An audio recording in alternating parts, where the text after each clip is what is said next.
there, they can really push it. So watch for Dickerson, McGuinness, Kane, all to be strong. And as I say that, they're third, fifth, and fourth, respectively. So impressive to see them out of the box. Dakota Dickerson especially, he's the Mazda Speed driver, that sponsored driver. Very strong in that Soul Red car for Afterburner Autosport. He just streaks by us here, start-finish. He's in the middle of a Rookie of the Year fight with Robert McGuinness. McGuinness probably in the best spot now. He's in 7th place in points. Dickerson down in 11th, but Dickerson kind of on a roll here. It'll be interesting to see what shakes up down here in this triple header weekend. The Cape teammates atop the order here. Parker Thompson, the points leader, is quickest at a 22.284. His teammate Anthony Martin, the Australian, in the 20 car, a 122.464, about 2/10 separating those two. Look at Cameron Doss. Wow. Yeah, nice P3. run for P3 for Cameron in the 92 car. Again, the driver we were just talking about. Let's talk a little bit about the car. We're going to have a new car next year. We are. And we were talking off mic about the differences. It's going to have a little different aerodynamic profile than these cars. Well, one of the big things about the car you see on the racetrack right now is it's essentially 25-year-old technology. It's a Formula Continental, basically. Exactly what it is. And this car, this tube frame car with the same layout, shock package, the name, shock setup, well, he's not so much shock package. This car's been around forever, since USF 2000 back in the late 90s. It's essentially the same race car to a certain extent, the same approach, the same formula.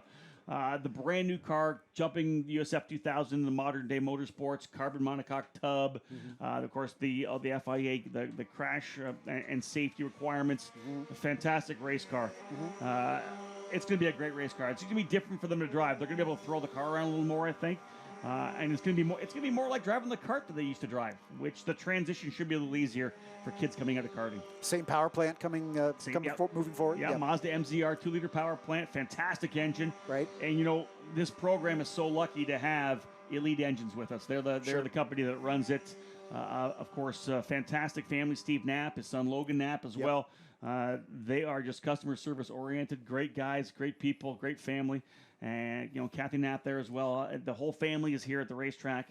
And you'll never hear a bad word spoken about them. They do such a great job with this engine program, and we're thrilled to have them with us. Of course, and he was the 1996 winner of the USF 2000 race here. So, you know, those of us old enough to remember when Steve Knapp actually drove instead of just building engines realized that he was a pretty good shoe behind the wheel. Indy 500 Rookie of the Year as well. Absolutely, yeah. It was exciting. Exciting.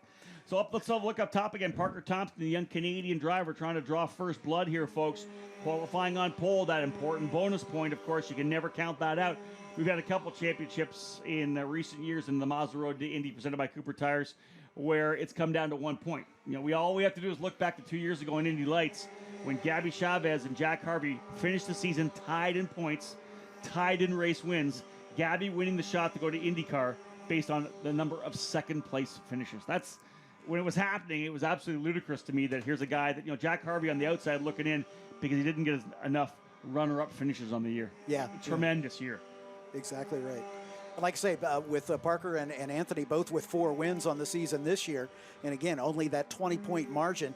And then it's, about, 30 points back to Victor Franzoni with a win. Jordan Lloyd took a win right out of the box at St. Petersburg, and Yufeng Luo also with a win at St. Pete.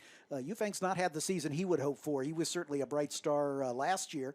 He's still 6th in the points. I mean, don't take anything away, but I'm sure his season has not unwound the way he was hoping. So he's down in 14th spot in this session right now. Really just a couple of rough races for Yufeng. You got an incident at Barber Motorsports Park.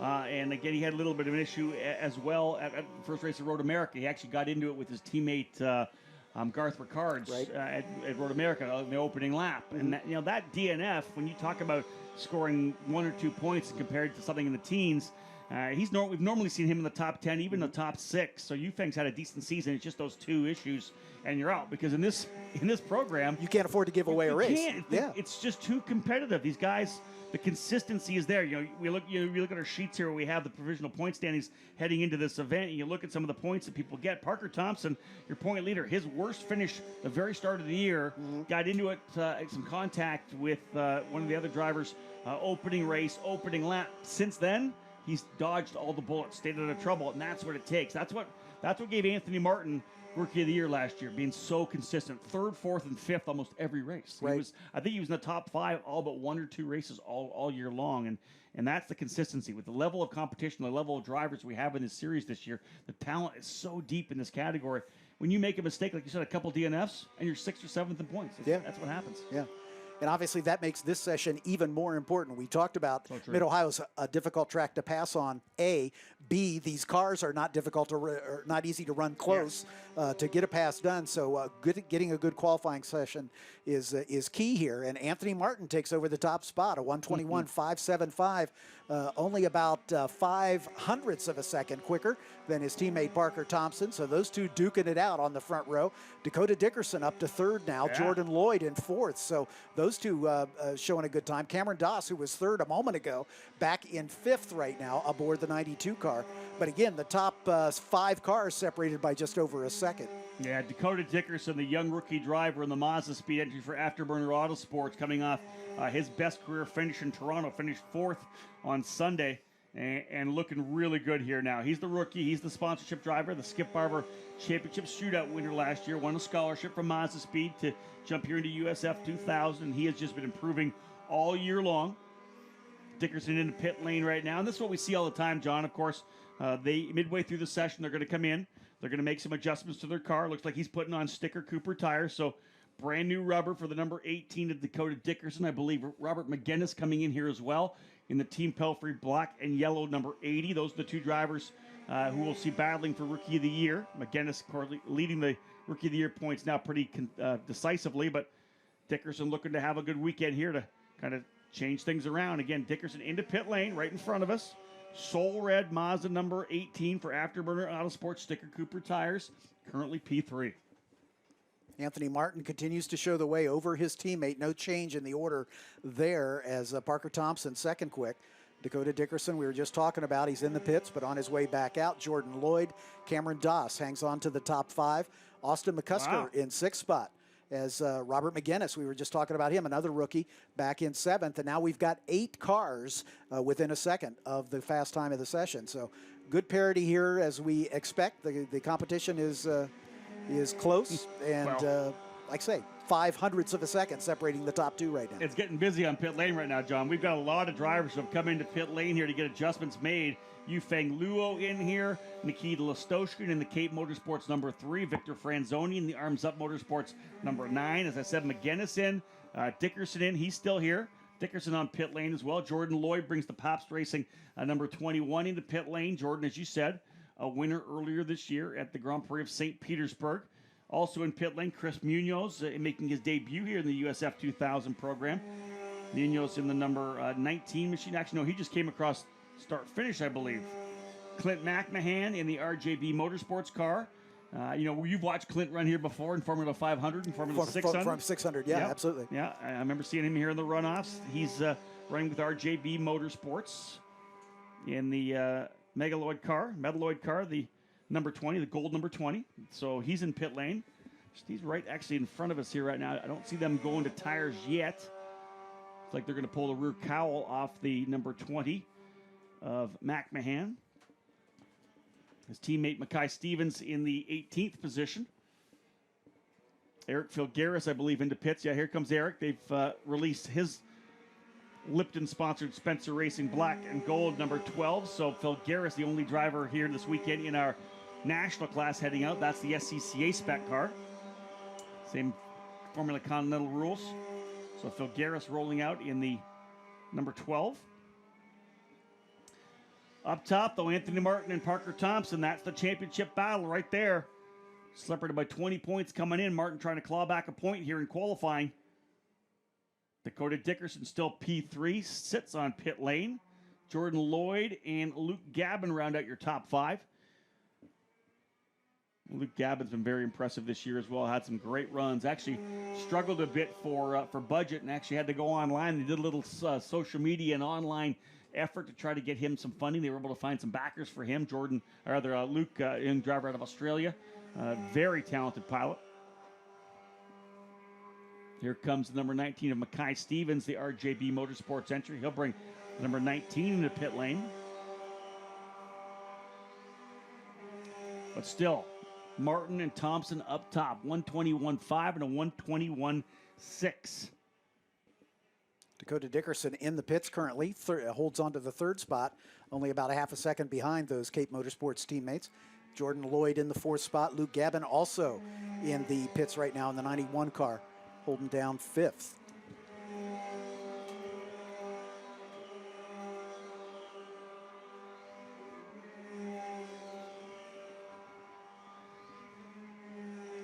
Interesting to see Dickerson sitting here in pit lane right now, John. It's wonder if he's just going to hang out there right now. Does he have the speed to make a move up to the top? We'll see. At this point here, he's back by probably a half a second. Mm-hmm.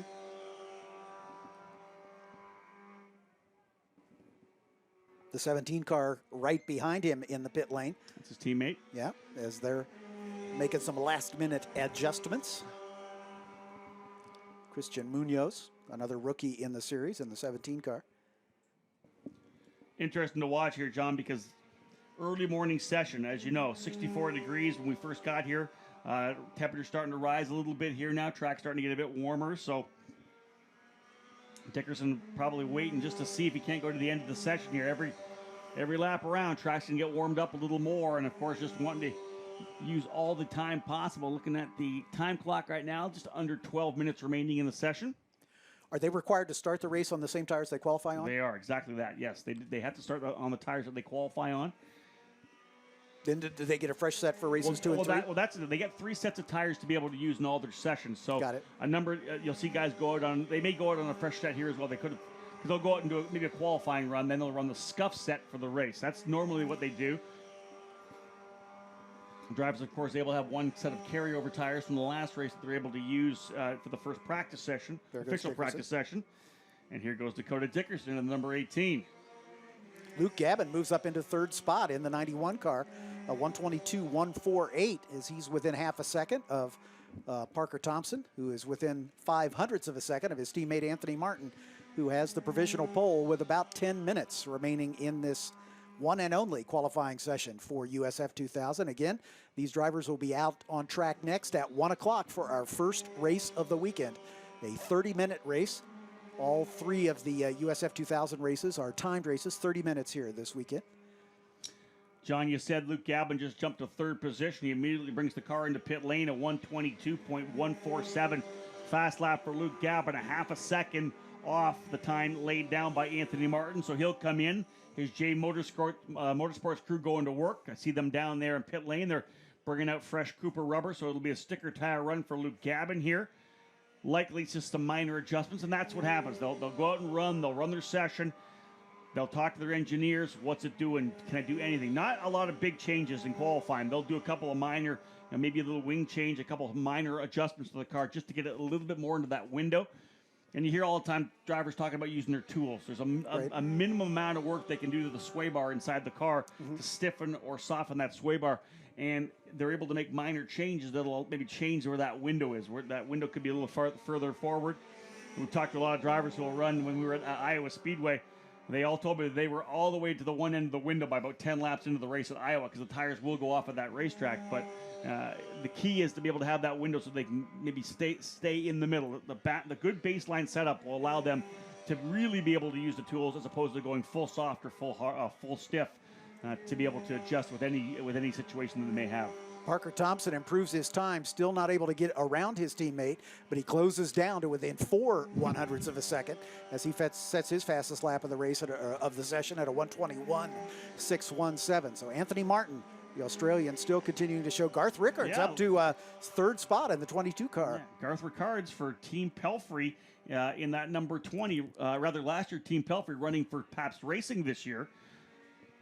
They've had a good team this year. Garth Rickards, Yufeng Luo, and Jordan Lloyd have been strong this year. Race winners on the podium. Garth Rickards looking for a breakout event here, and he was pretty good here last year. Top 10 when he ran for Team Pelfrey here with the black Pabst Racing cars. Look for Rickards to try to work his way into the top 5. But again, you said it about so many drivers here that trying to get to the top 5. It's just such a ridiculously tough field.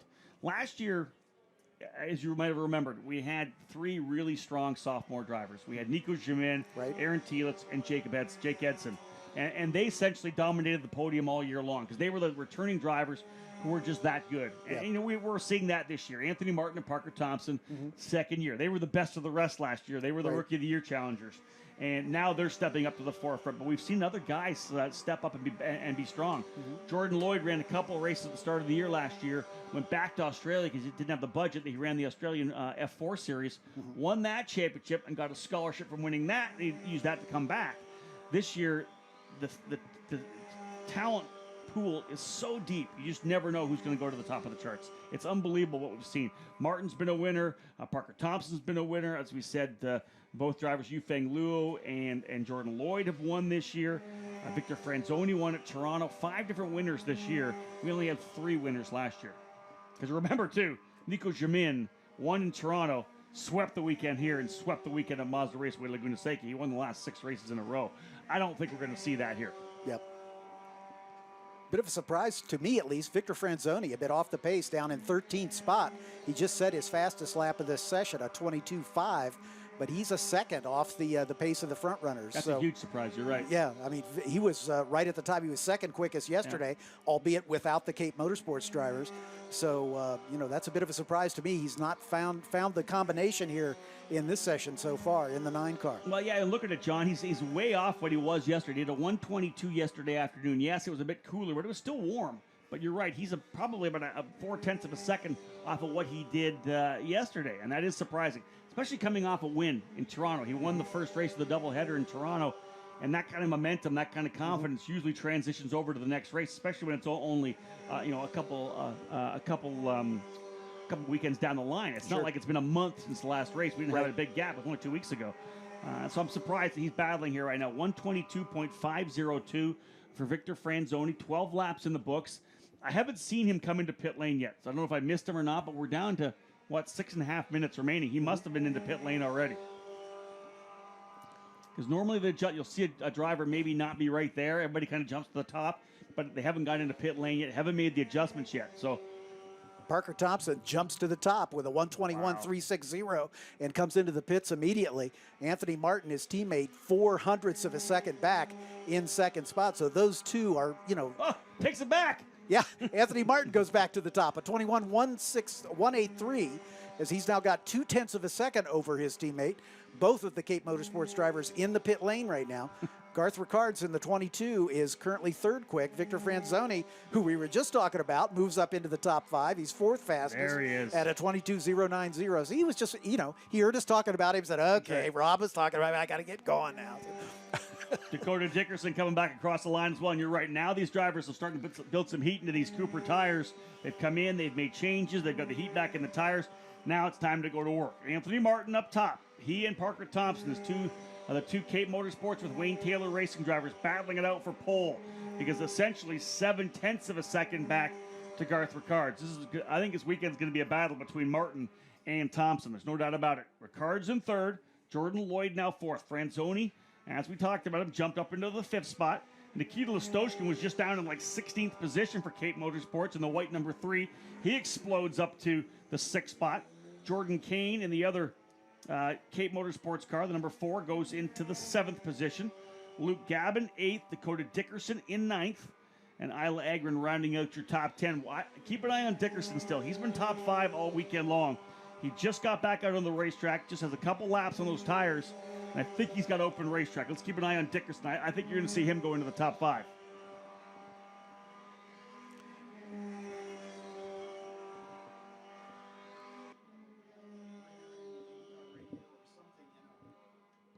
Martin leading the way. Thompson 2nd. Ricard's 3rd. There's Dakota Dickerson to 4th.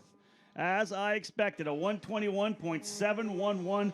Dickerson drops the hammer. He goes to P4 ahead of Franzoni. This is what I love about qualifying. This is that last run at the end, John. They've come in, they've felt the car out, they've put fresh tires on, they've made minor adjustments, and now we have that run to see who's going to be on the front row. Who's going to get that bonus point for the pole? And Anthony Martin, he said to me earlier, he knows he needs to claw every point back to get back into the hunt heading the Mazda Raceway Laguna Seca in September for the Soul Red finale. He needs this bonus point here, because it could come down to that when we wrap everything up in September.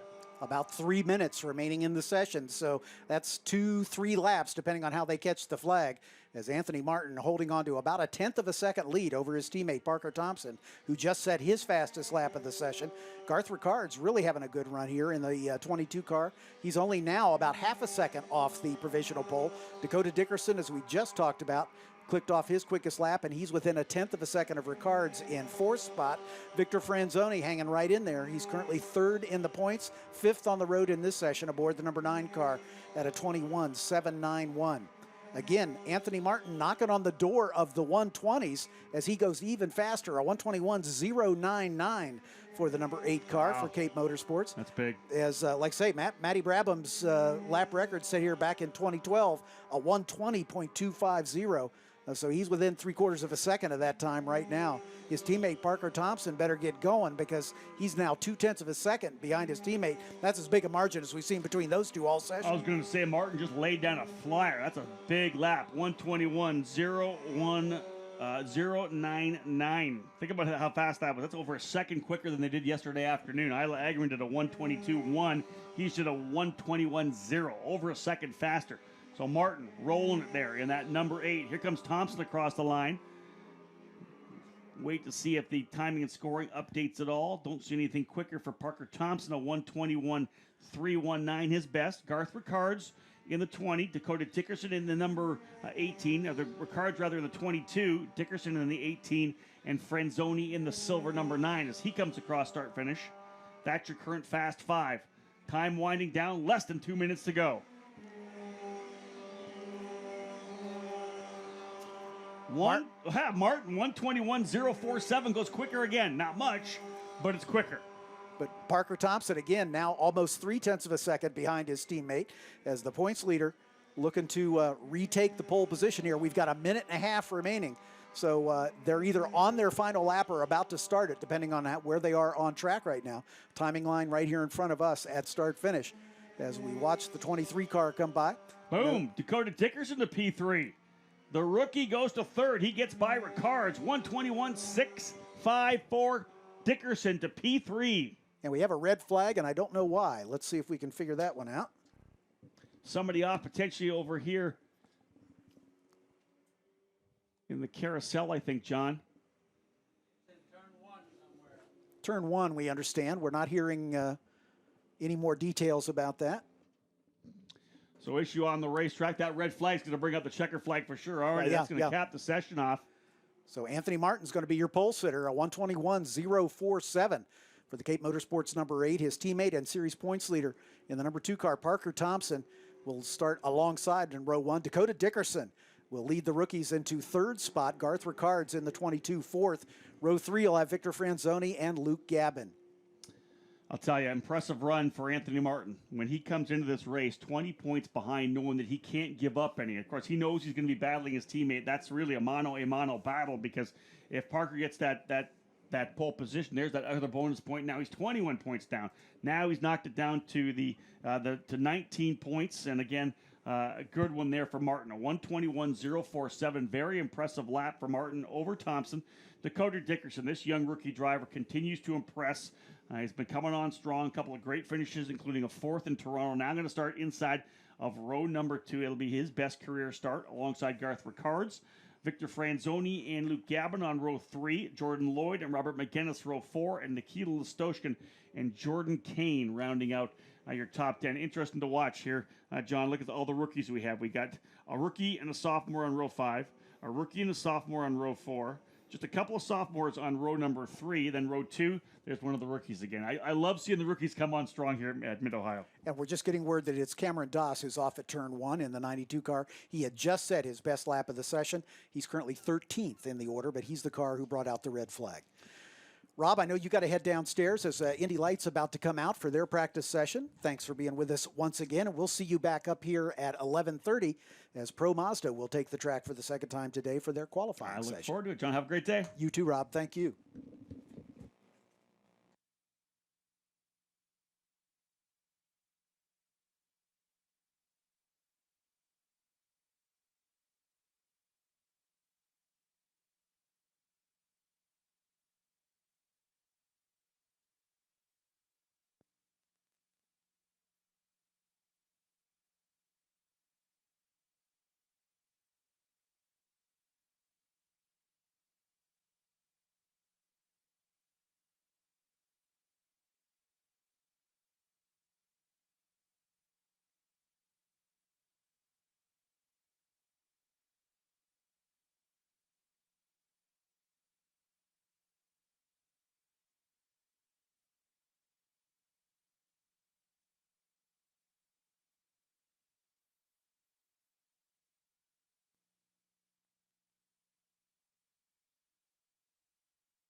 pole. He's about to win the biggest prize in his history. He is in the second turn. Talk about what seems to be the perfect mesh between man and machine. This guy has been brilliant. That car has been near perfect all day. Climbed into an Indy car for the first time in March. It was a marriage that he became accustomed to very rapidly. Came within a couple of ticks to getting the pole.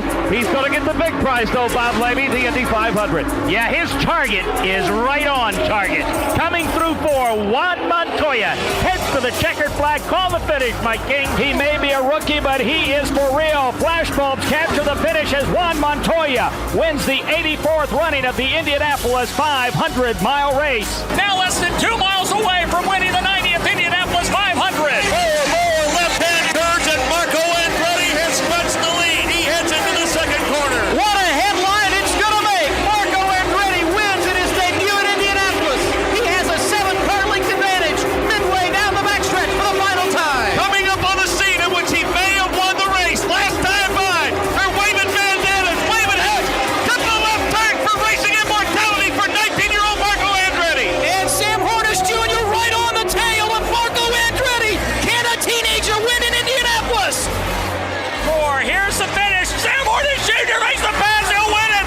And Hunter Ray darts in, moves to the outside as they get the white flag. 1 to go, Jerry. They are side by side. Elio looks to the outside. Elio will have to take the number 2 spot. He's right on the rear wing of Ryan Hunter Ray. Hunter Ray looking for number 1. Elio Castroneves looking for win number 4. Ryan Hunter Ray, 8 car lengths in front as they move in the backstretch for the final time. Did Elio make the move 3 laps too early? Does he have anything at all left in the tank? A couple of turns to go.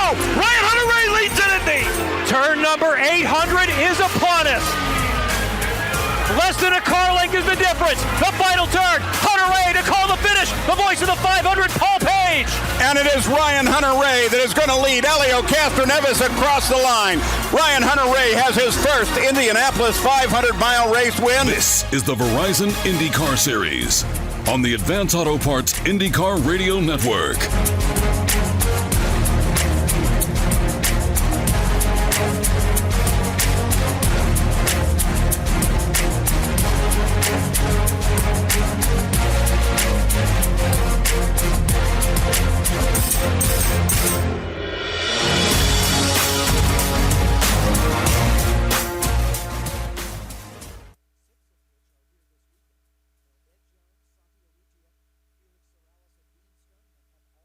From the Mid-Ohio Sports Car Course, it's time for the Indy Lights, presented by Cooper Tires on the Advance Auto Parts IndyCar Radio Network. Good Friday morning to you. We're live from the Mid-Ohio Sports Car Course. This is the Advance Auto Parts IndyCar Radio Network. We kick off the weekend of open wheel competition. The Indy Lights Series, presented by Cooper Tires, first up with a 30-minute practice session. My name's Nick Yeoman, happy to be joined by Jake Query in the booth. Rob Howden will join us a little bit later in the show down on pit lane. And the 13 cars rolling out of the racetrack for this race weekend here for Mid-Ohio Sports Car Course. A very tricky road course here in Lexington, Ohio. A doubleheader weekend for the Indy Lights Series presented by Cooper Tires. Jake, we've been coming to Mid-Ohio for quite a few years now. This has really become a staple to the schedule for the Indy Lights Series and the IndyCar Series, and certainly one that a lot of race fans have been coming out to this racetrack for many, many years. Yeah, it's obviously a historic course, Nick, and it's one that I think does present challenges because obviously you have elevation changes, a lot of different, left and right-handed turns, a keyhole here that can give you a lot of energy as you push through it. So this is not necessarily a simple course, to say the least, and for a lot of these drivers,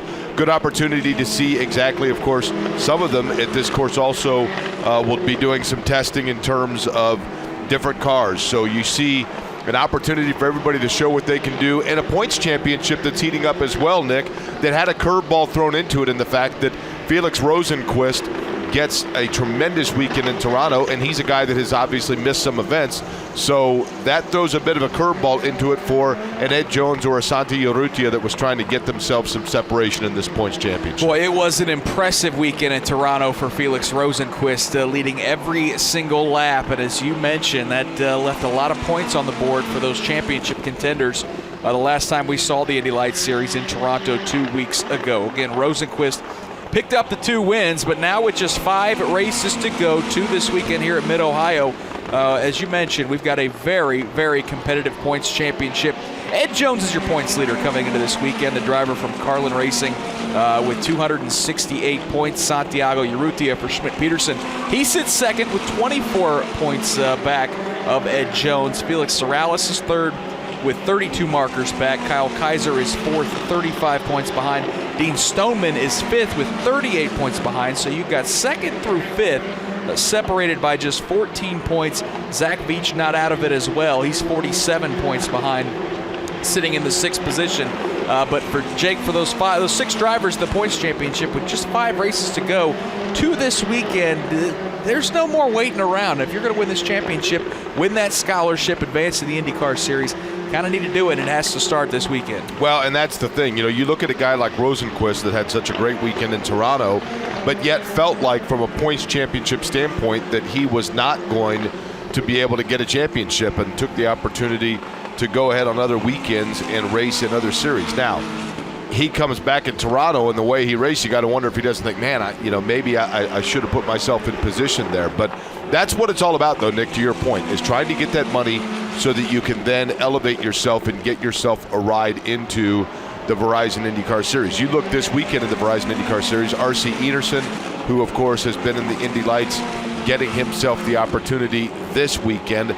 Then you see that Andretti Autosport will test several other drivers. Dalton Kellett, Shelby Blackstock will be testing Indy cars. So the system is in place there. The system works, but it obviously helps to have that scholarship money to come in and ease the pain, if you will, in what is an important aspect of racing, and that is that sponsorship.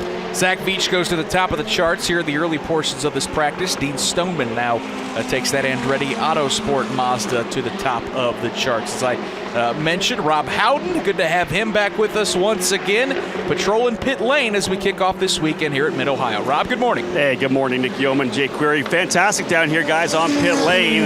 We look at the schedule for the weekend, and there is precipitation that they are calling for. We're not seeing it here right now, which is great. Beautiful blue skies here at Mid-Ohio, 73 degrees down here on pit lane. The humidity, we know, will come. It is Ohio in the summer. It's going to be warm. It's going to be humid. But as this stands right now, a pretty good little morning. We do have some action down here, guys, on pit lane to get things underway. Again, 4 sets of tires to be able to be used through the 5 sessions that these drivers will run on here at Mid-Ohio. The Carlin team, all 3 of their drivers, Ed Jones, Felix Sorrells, and Neil Albarico, all went out, of course, on sticker tires, but they only get 2 laps. A quick scuff session. They brought their drivers back to pit lane. New Cooper tires on all 3 of those cars. So just scuffing tires in right now down here to begin this opening practice session. Rob, let's talk a little bit about those tires because Cooper Tires, which has been such a great partner for the Indy Lights Series and really the entire Mazda Road to Indy ladder system. Pretty nice announcement moving forward for the Cooper Tires and the connection with Anderson Promotions. It was announced this past week. Yeah, Nick, I think that anytime you have a partner that wants to increase their involvement in a program, it's a very positive sign. Of course, Mazda, a huge program, or huge partner of this entire Mazda Road to Indy and the Anderson Promotions group. But to have Cooper Tires do what they've done, added their name actually to the series. It's now called the Mazda Road to Indy, presented by Cooper Tires. I think that just speaks volumes to how this company and this program has partnered up with Anderson Promotions. They love what they do. They love having their product on all the cars here in this Mazda Road to Indy, presented by Cooper Tires. And I think Chris Pantani and his whole crew should be applauded for what they're doing to help develop young drivers here in this program. And just to have these guys on board, there's so much stuff they've done here. Anyone's around the racetrack right now, too. I know we're going to be doing a bunch of Q&As throughout the weekend at the Cooper's Tire stage, guys, here at Mid-Ohio. But one of the cool things they brought out, and I know we're going to get a hold of, I haven't seen them myself yet, but they've actually done a whole set of collector cards, baseball-style cards for all the drivers in the Mazda Road Indy, all courtesy of Cooper Tire. They're just trying to activate and have some more fun with the program here. Yeah, what a cool announcement that Cooper Tires now also with naming rights to the Mazda Road Indy ladder systems, as you mentioned, Rob, stepping up their commitment to this series. Their commitment, obviously, not to be questioned, but certainly with their name. It's been such a great partnership over the years. And Jake, what a cool opportunity, as Rob talked about, some baseball cards with the Mazda Road to Indy drivers. Of course, every driver has the hero cards, and that's what the fans pick up at the haulers drivers and get them autographed. But I'm sure there's some young fans, just like you and I growing up, collecting football cards, basketball cards, to get those Indy Lights, Mazda Road Indy drivers, they'll autograph on baseball cards. Wouldn't it make them racing cars? I guess it would, technically. I mean, unless they're holding a bat, a baseball bat and a helmet, it would be a racing car, right? But to your point, anything you can do to connect with young fans, Nick. I mean, that's the reality of it. I mean, you're looking at a sport here, as we've talked about a lot, to get young people involved in racing. And oftentimes, all it takes is for them to come out to the track just because of the accessibility to see the cars. I think most people, when you see these cars, whether it be the Indy Lights cars, the Verizon IndyCar Series cars, there is a smoothness about them and just the sound and the speed of them that you very rarely meet anybody who comes to the track just once. You have to come out here and see it and experience it. But in addition to that, when you get young guys that are willing to stop and sign an autograph, sign a hat, say hi to a fan, it goes a long way. Santi Urrutia has gone to the top of the charts here as we start this 30-minute practice session for the Indy Lights Series presented by Cooper Tires. I mentioned, I said 13 drivers at the top of the show, just 12 to be correct here to start this weekend. Garrett Grist driving one car for Team Pelfrey this weekend. Felix Sorrells, there's 3 drivers for Carlin Racing. Sorrells is one of those, of course, the points leader Ed Jones, as well as Neil Alfarico. Just one for Velarde Auto Racing. That is Zach Beach, who runs the series full-time. The winner from Toronto, Felix Rosenquist, is not here. Two cars for Yukos Racing. Zachary Clayman DeMello and Kyle Kaiser, one of those drivers that's in the championship. Schmidt-Peterson has their familiar two with Andre Grau and Santiago Urrutia, and then Andretti Autosport with their 3-car organization that includes Shelby Blackstock, Dalton Kellett, and Dean Stone. You mentioned Brian Velarde's organization with the Victory Lane, swept both races in Toronto. They've also got a driver in the championship hunt with Zach Beach. Rob Howden, you're standing by with that car open. Brian, obviously a big year for you guys so far. Zach Beach has been able to grab a race win. You guys had a huge weekend in Toronto with Felix Rosenquist. Back to a single car here at Mid-Ohio. Felix running the spot 24-hour race here this weekend. So I'll focus on Zach Beach. He's still in the championship chase. Give me your thoughts on how things went in Toronto and how this team feels rolling into Mid-Ohio. Well, we're on a pretty good run right now. Toronto is obviously a dominating performance like I haven't seen in quite some time by Felix Rosenquist. But Zach had a little hiccup on the first race, but we're still in the championship, and we intend to come out of here with some good results. Overall, can you give me some input on how the team is feeling? Obviously, you must be buoyed by that huge weekend. To be able to do all that work on the car, you work so hard on it, and have a guy come in and actually prove what you guys can do with your race cars. Yeah, well, my hat's off to the team, the manager, and the engineers. I mean, the crew, they've done a fantastic job all year, just like they normally do. Get a good driver in the car. It's a good challenge for the team. Hey, good luck today. Thank you.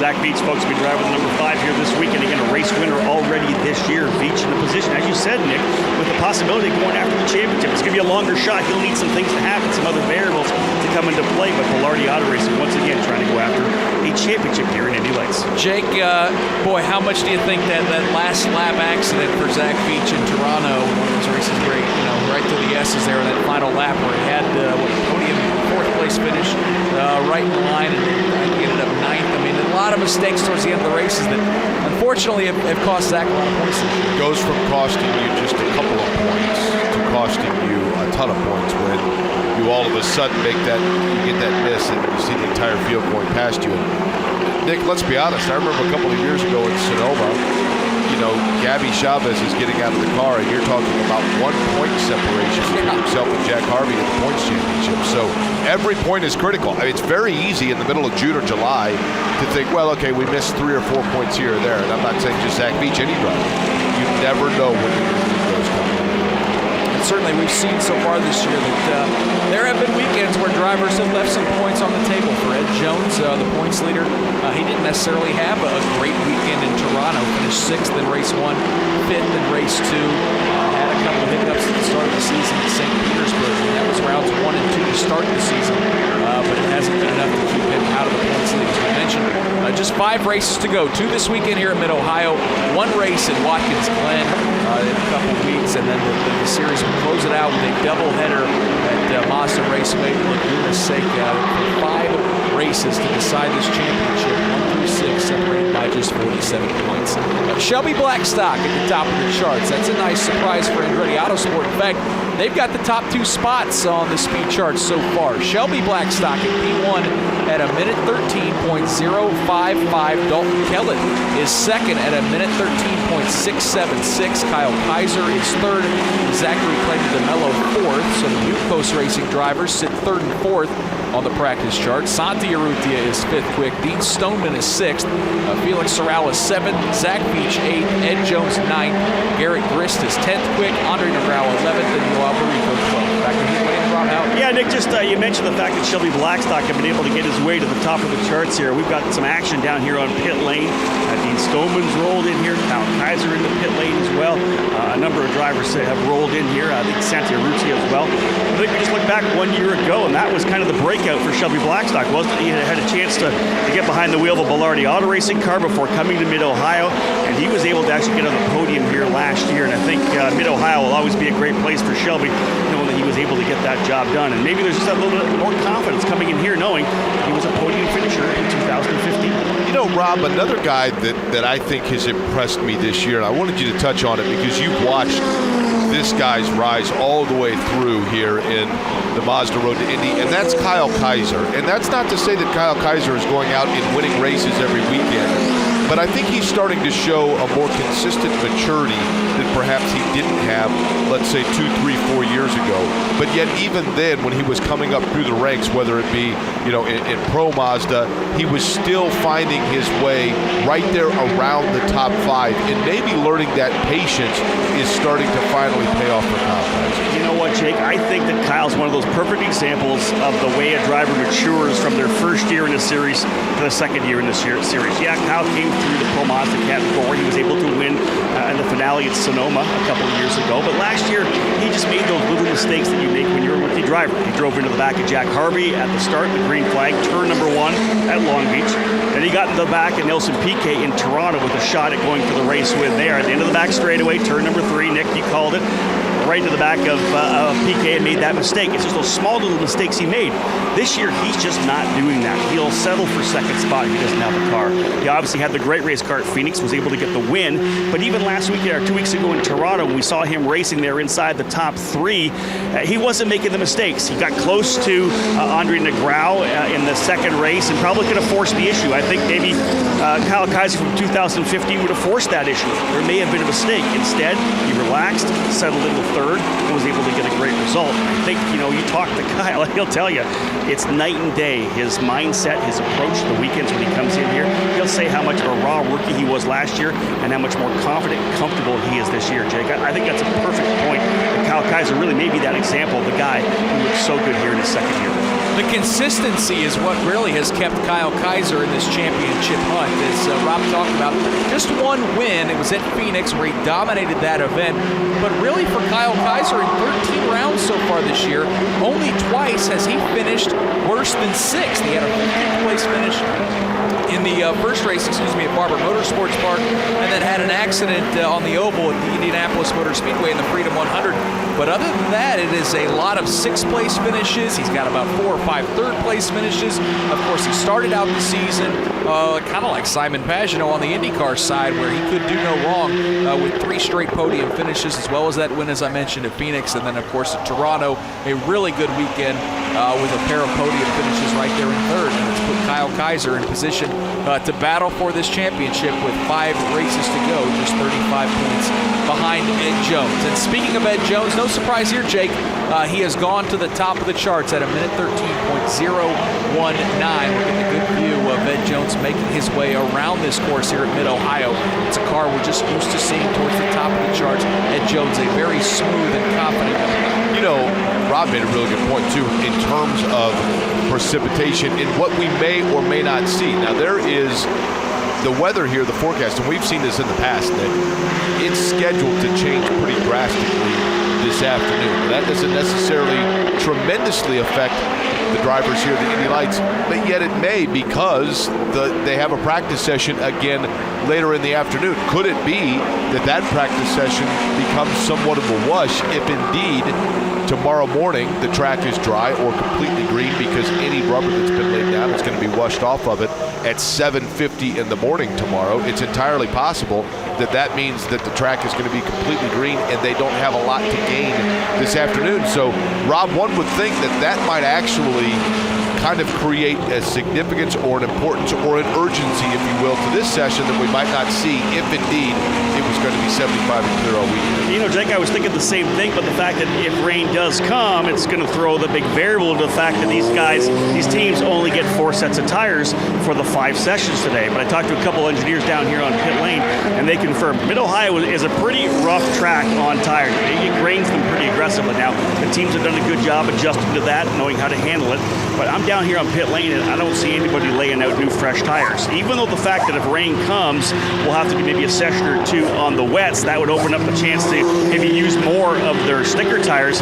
No one's doing that right now. They want to all make sure that they're going to have fresh tires for both of the races here this weekend. Yes, the rain will throw a wrench into the plans, but at this point here, everyone's staying on just that 1 set of tires here for the opening session. They want to make sure they take care of the tires on a track that is actually pretty rough on them. Clear but hazy blue skies this morning here in Lexington, Ohio. And Jake, you talk about the weather. There's some weekends where there's rain in the area.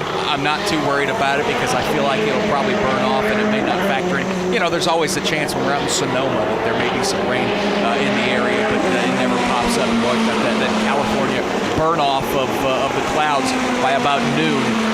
Here at Mid-Ohio, though, man, there's been some times where you've had to duck and take cover. I remember you and I driving back from Cleveland a couple years ago, and the absolute downpour, and I thought about the folks that were out here camping, because when it pours here in the summer here in Ohio, not a lot of places you can hide from. That was, I want to say, 2 years ago, and that was the hardest I've ever seen rain. I remember both of us saying, I was driving, I've never, ever seen this much rain this quickly. And again, one of the things that's interesting, Nick, is should it rain, you know, you're washing any rubber off of this track, and any grip you might have gained, say, between today and tomorrow, all of a sudden goes away because you're starting out all the way from scratch again. And keep in mind, the Cooper tires and the Firestone Firehawks that you see, as Felix Sorrells had a spin here in turn 12 that managed to continue, those 2 rubbers actually work pretty well together. So it doesn't get too slick when you have that rubber laid down. These Cooper tires, I think, actually kind of like that grip that comes from that, but we may not see it tomorrow. It's going to be interesting, certainly, if weather plays a role in this weekend. It just appears like it might hang around all weekend long, but so far, so good in terms of keeping Mother Nature away from the racetrack. Felix Sorrells, who, as Jake mentioned, had an off in turn number 12 and did continue on. He is at the top of the charts now for Carlin Racing as we continue to see the times begin to drop. Sorrells is P1 at a minute 12.4. Andre Negrão has found some speed for Schmidt-Peterson. He's second quick at a minute 12.56. In fact, he just turned that quickest lap. He's turned 12 laps so far in this session. So Negrão is second. Ed Jones has been relegated to third quick at a minute 12.9.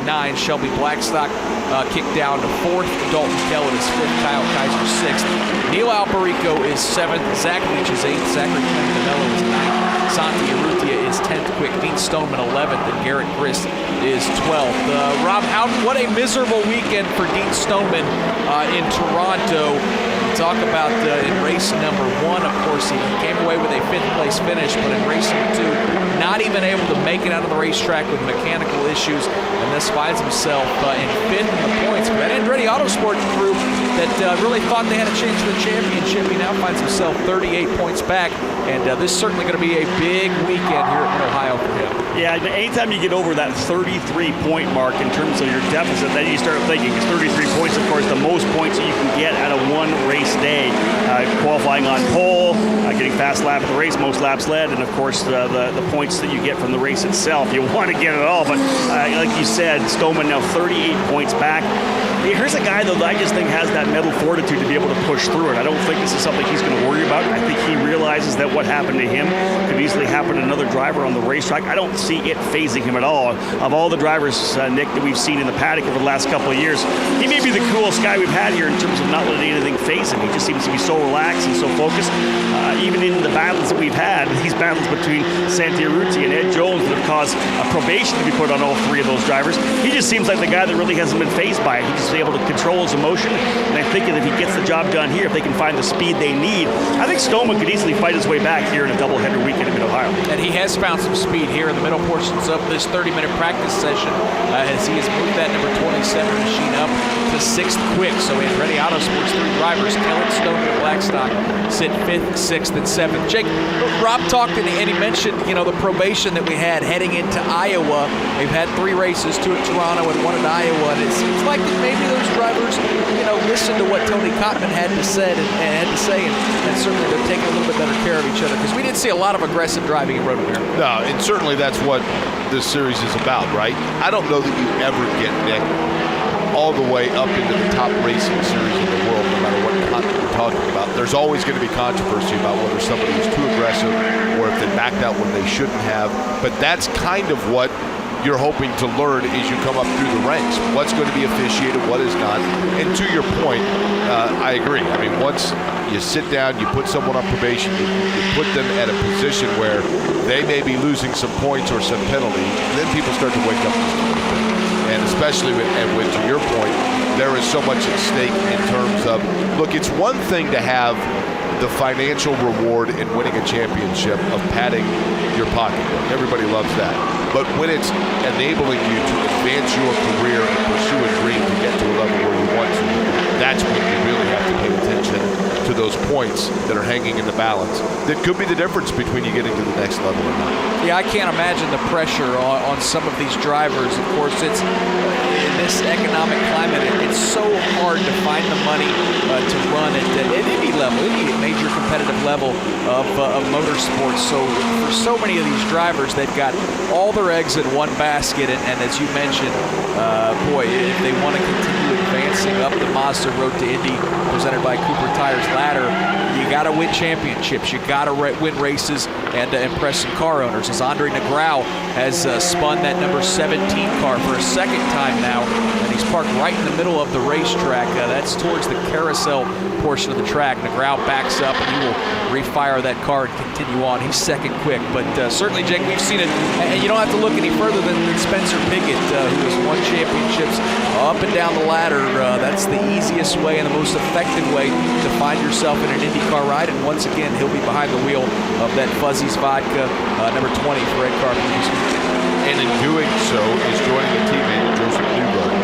And in addition to that, let's just say a part-time teammate, even though they haven't been on the track at the same time, J.R. Hildebrand, who's affiliated with the team. So what do you have there, Nick? You got 3 guys, 3 Americans all coming through the series. And how about the car owner who raced in Indy Lights as well, for Ed Carpenter. So, you look up and down the IndyCar roster this weekend. As you mentioned, R.C. Enerson getting a chance to make his IndyCar debut for Dale Coyne Racing. He's another driver. He's an Indy Lights graduate. Won here at Mid-Ohio a year ago. It's just littered with great young talent. What an opportunity for them to get to race in the Indy Lights series on the same tracks, with the same type of race cars. These race cars, the Indy Lights and the IndyCar, are built by Dallara. So a lot of that technology kind of carries over. And it's really a great learning tool for these drivers. With just 5 minutes to go, Felix Sorrellis is at the top of the charts. Quickest lap at a minute 12.403 for Carlin Racing.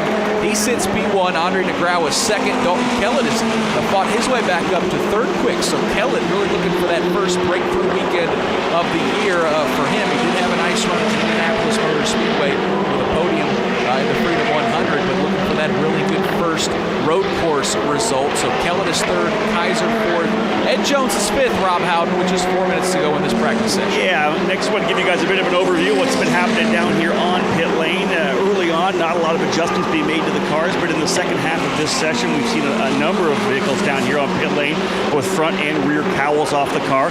At one point, Shelby Blackstock, as you guys had said, was at the very top of the charts. So once he did that, came straight into pit lane, and they made both front and rear adjustments, shock adjustments, and a ride height adjustment to the front for Shelby Blackstock as well.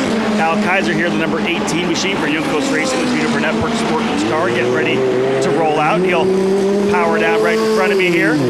So again, adjustments now being made. A lot of guys came in here. Same thing to be said for Ed Jones. He just got back on the racetrack. There's a front adjustment for the shocks and the dampers for Ed Jones. And again, Zach Beach as well just left pit lane and made both front and rear adjustments for number 5 Velarde Auto Racing entry.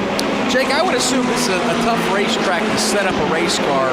From where I'm going to be for the IndyCar race on Sunday, a lot of elevation changes. Through the S's, up and down the hill. Of course, you got the Thunder Valley portion of the racetrack where that car has to be able to plant to the racetrack through the portions where it gets off the light with the elevation change. But from where you're at up in the keyhole, it's a pretty standard flat right-hand turn, which I think makes this racetrack very challenging, not just for the drivers, but for these engineers as well. It's a long, sweeping right-hand turn, and as a result of that, I think it pushes the race car a little bit towards the outside of the track when you're trying to keep it towards the inside as you make that right-hander. So balance becomes an issue, Nick, and it's coming off of a long straight where you don't necessarily have that balance. But the reality is, Rob, just when you probably start to feel the right balance on the race car, then you've got an elevation change or a left-handed turn that throws things the other direction. Yeah, you know what, Jake, and talking about the keyhole, the big part of that track, part of the racetrack, I talked to a couple of coaches earlier on today, and that's really one of the corners they're focusing on with their drivers. It's so important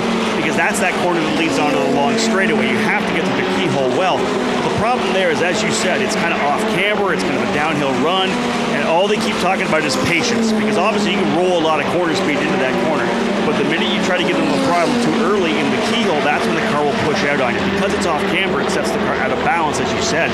And that's the thing you're trying to deal with these young guys. They want to get back on the throttle so quickly because they know that's the start of a long straightaway. They always say if you want to make a straightaway longer, don't go deeper into the braking zone, get on the throttle earlier. But that's that balance over in the keyhole between patience, waiting, and getting on the throttle, so it'll keep the car right in the groove, so it'll track out to the exit point of the corner. Boy, and even before they get to the keyhole, when you start a lap here in Mid-Ohio, you kick it off with one of the most challenging corners, I think, on the entire racetrack. That left-hander, very, very fast into turn number 1. And, of course, those drivers roar underneath that Honda bridge. And a lot of those, the visual points of entry and exit, they come at you quick when you've got that quick left-hander. And then, as Rob talked about, you make your way up to the keyhole. But, Rob, that turn 1 portion, we've seen a lot of drivers throughout the course of the years, not just in the ladder system for the younger drivers, but some of the best in the business in the IndyCar series take that turn 1 a little wide and kick up a lot of dirt. It's a challenging corner here.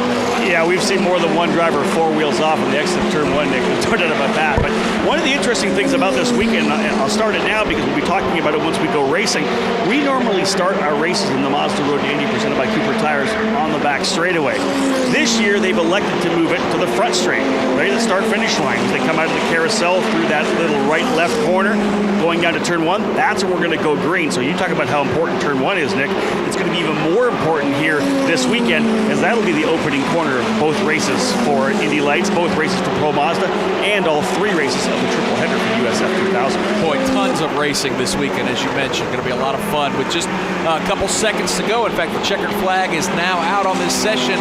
How about Shelby Blackstock, who finds some speed right at the end of this practice session and goes P1 to end the session at 1:12.322. So the second-year Andretti Autosport driver will go P1. Felix Sorrellis is second quick in 1:12.40. Santi Urrutia finds some speed. He will end the session third quick. Kyle Kaiser is fourth. Andre Negrão is fifth quick. Dalton Kellett, Blackstock's Andretti Autosport teammate, he'll finish sixth. Stoneman, the third Andretti Autosport driver for Andretti, will finish seventh quick. Neil Alberico is eighth. Ed Jones, 9th. Garrett Chris, 10th. Zachary Clement DeMello will end the session 11th. And Zach Veach and that Bilardi Auto Racing crew, they've got some work to do. Veach will end the session in 12th quick. And right as they were coming back to pit lane, Santi Urrutia laid down the big lap. So that will drop Shelby Blackstock to second quick. But still an impressive session for a lot of these drivers. Very clean, a few offs, no major damage for these drivers. But certainly some impressive speeds as Santi Urrutia goes sub 1:12 at 1:11.953. Here's what's coming up on the Advanced Auto Parts IndyCar Radio Network. Up next, it's IndyCar practice from 10 to 11:50. 15. Join myself and Dave first. Jake Query going to make his way over to pit lane. The second IndyCar practice later this afternoon at 2 o'clock Eastern. That's another hour and 15 practice session. Dave first will join me again with Rob Howden, and then we'll end the day with the final practice session for the Indy Lights Series presented by Cooper Tires at 3:30 Eastern. So for these Lights drivers, after this 30-minute practice session that ends at 9:45, they'll wait around until 3:30 to go out on the racetrack for their second practice. Great job by Rob Howden and Jake Query. My name's Nick Yeoman. Stay tuned. Coming up at the top of the hour, it's Verizon IndyCar Series practice number 1 on the Advanced Auto Parts IndyCar Radio Network. This is the Verizon IndyCar Series on the Advanced Auto Parts IndyCar Radio Network. A.J. Foyt down the main straightaway. The checkered flag is out. A.J.'s hand in the air. He is the winner. A.J. Foyt at Indianapolis has won his 4th 500-mile race. A.J. Foyt, our winner. The flag. IndyCar Radio on the IMS Radio Network. A.J. Foyt down the main straightaway. The checkered flag is out. A.J.'s hand in the air. He is the winner. A.J. Foyt at Indianapolis has won his 4th 500-mile race. A.J. Foyt, our winner. The flag will fly now for Tom Staba and then for Al Unser. We will be talking with all of these drivers in just a moment. And we await A.J. Foyt along with a host of others, including Tony Holman, who is cheering as loudly as the crowd. We've seen what has never been seen before, beginning with a woman driving in the field in the morning and A.J. finishing 4 up front at Indianapolis. Headed into victory lane now, A.J. Foyt in the gleaming Gilmore 14 Coyote, the Gilmore Racing Team home, and he wins again. And there's the checkered flag for Mark Donahue, winner of the 1972 Indianapolis 500-mile race. Oh my goodness, we have 7, 8, 10 cars in a pack headed for one Jerry. Well, you talk about the crowd getting on their feet. They do. So far, so good. They are nose to tail, a little bit of room. There's about an 8-car pack in front of Gary Lee right now. Yeah, and in that pack, second place and third place. Little Al has gotten around Jack Villeneuve. He's back up to second, and now 2 cars separate second and third. Mr. Excitement is that youngster, that second-generation driver. We're impressed with Jack Villeneuve, but right now he's dropped to third. And there's Al Unser Jr., and then Bobby Rahal. Jack Villeneuve goes on the outside. He goes on. You can't go too wide in the turns. They're doing it today. They sure are coming through 4. Now they go single file. Maybe they got a little scared last time. Who knows? But going through 4 this time, everybody's single. They come towards the main straightaway. Bob Jenkins. That was just a breathtaking moment. This is IndyCar Radio on the IMS Radio Network.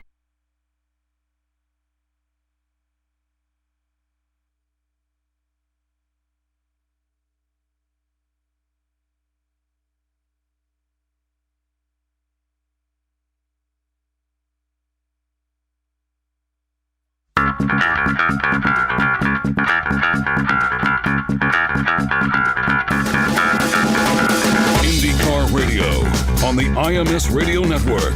A.J. Foyt down the main straightaway. The checkered flag is out. A.J.'s hand in the air. He is the winner. A.J. Foyt at Indianapolis has won his 4th 500-mile race. A.J. Foyt, our winner. The flag will fly now for Tom Staba and then for Al Unser. We will be talking with all of these drivers in just a moment. And we await A.J. Foyt along with a host of others, including Tony Holman, who is cheering as loudly as the crowd. We've seen what has never been seen before, beginning with a woman driving in the field in the morning and A.J. finishing 4 up front at Indianapolis. Headed into victory lane now, A.J. Foyt in the gleaming Gilmore 14 Coyote, the Gilmore Racing Team home, and he wins again. And there's the checkered flag for Mark Donahue, winner of the 1972 Indianapolis 500-mile race. Oh my goodness, we have 7, 8, 10 cars in a pack. Car Series on the Advanced Auto Parts IndyCar Radio Network. A.J. Foyt down the main straightaway. The checkered flag is out. A.J.'s hand in the air. He is the winner. A.J. Foyt at Indianapolis has won his 4th 500-mile race. A.J. Foyt, our winner. The flag will fly now for Tom Sneva and then for Al Unser. We will be talking with all of these drivers in just a moment.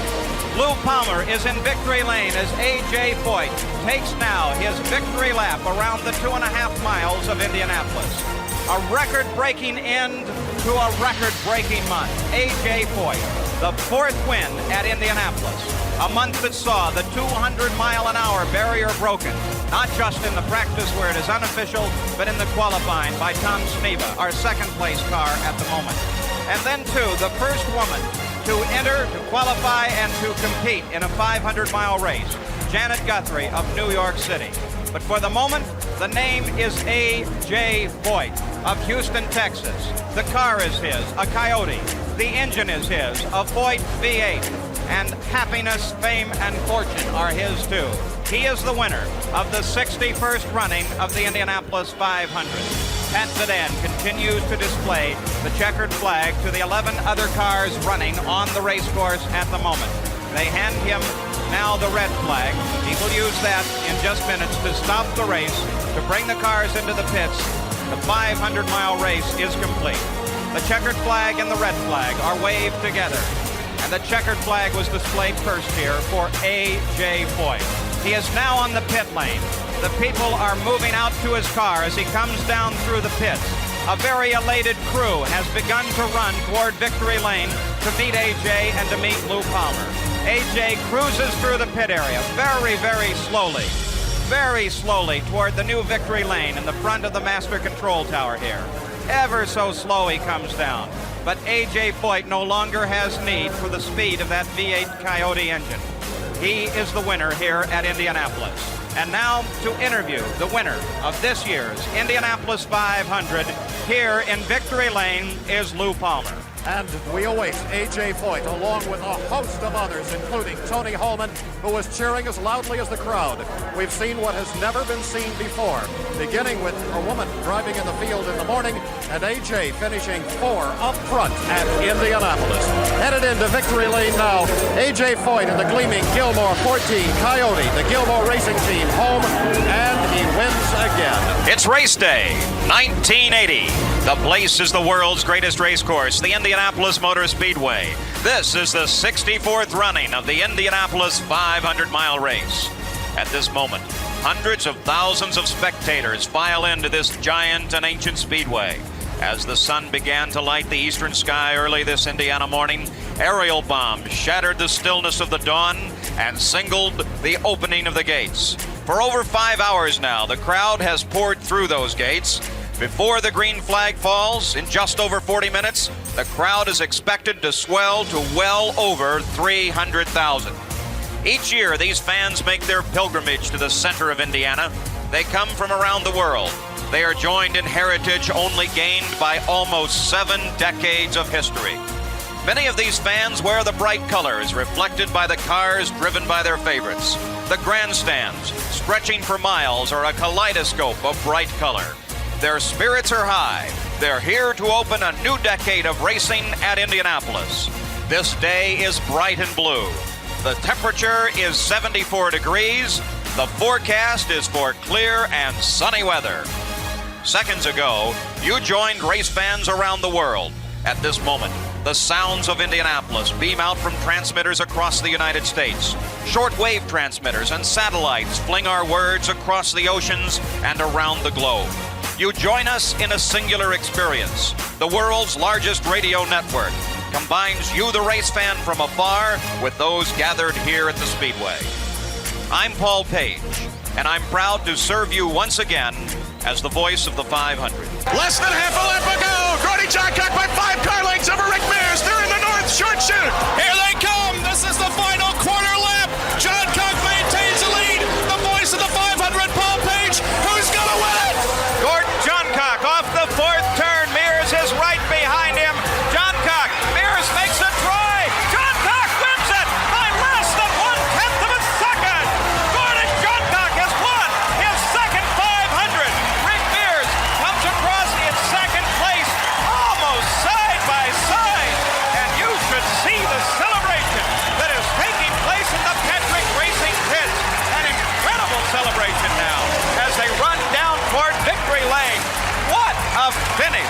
Let's see what happens with the 68. think he's gonna climb the fence. He is out of the car, and Helio Castroneves climbs the fence in the front straight. IndyCar Radio on the IMS Radio Network.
IndyCar Radio on the IMS Radio Network. Sebastien Bourdais took a look to the outside of Ryan Hunter-Reay, but Ryan Hunter-Reay shut the door. Ryan Hunter-Reay already leads this field. Everybody safely through turn number 1 in Long Beach. Yeah, guys, we got both 6th and 5th place in. Mike Conway all the way down to 21st. A little problem with the front left. Helio Castroneves also down and away. 2 good stops. Let's go down to Nick Yeoman. Yeah, Will Power gives up the 4th position. He pits as well. He'll beat Conway off of pit lane as well as Hawksworth. A routine stop, though, for Will Power as he's down and away. And down onto Shoreline Drive coming down the back straight. He's got to dodge the manhole covers on the brakes one last time. He successfully negotiates that. Goes through turn 9, coming up to turn 10 and into York View, Mark James. Mike Conway driving for Ed Carpenter. Paul Page, Ed Carpenter's going to step out of the car on road and street courses and step into Victory Lane, the 40th anniversary of Long Beach. The checkered flags, twin checkers. Mike Conway has scored the win here, and what has proven to be an amazing day. This is IndyCar.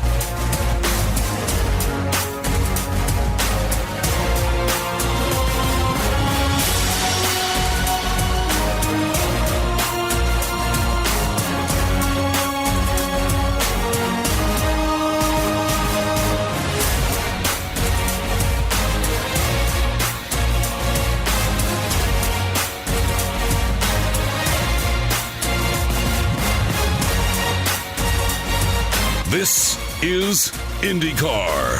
Fans will have that white flag for you right now. Coming down for Bob Swikert. There it is. Let's follow Bob Swikert around in number 6, the John Zink Special. He's just going into the south turn, and here he comes, Bill Frosch.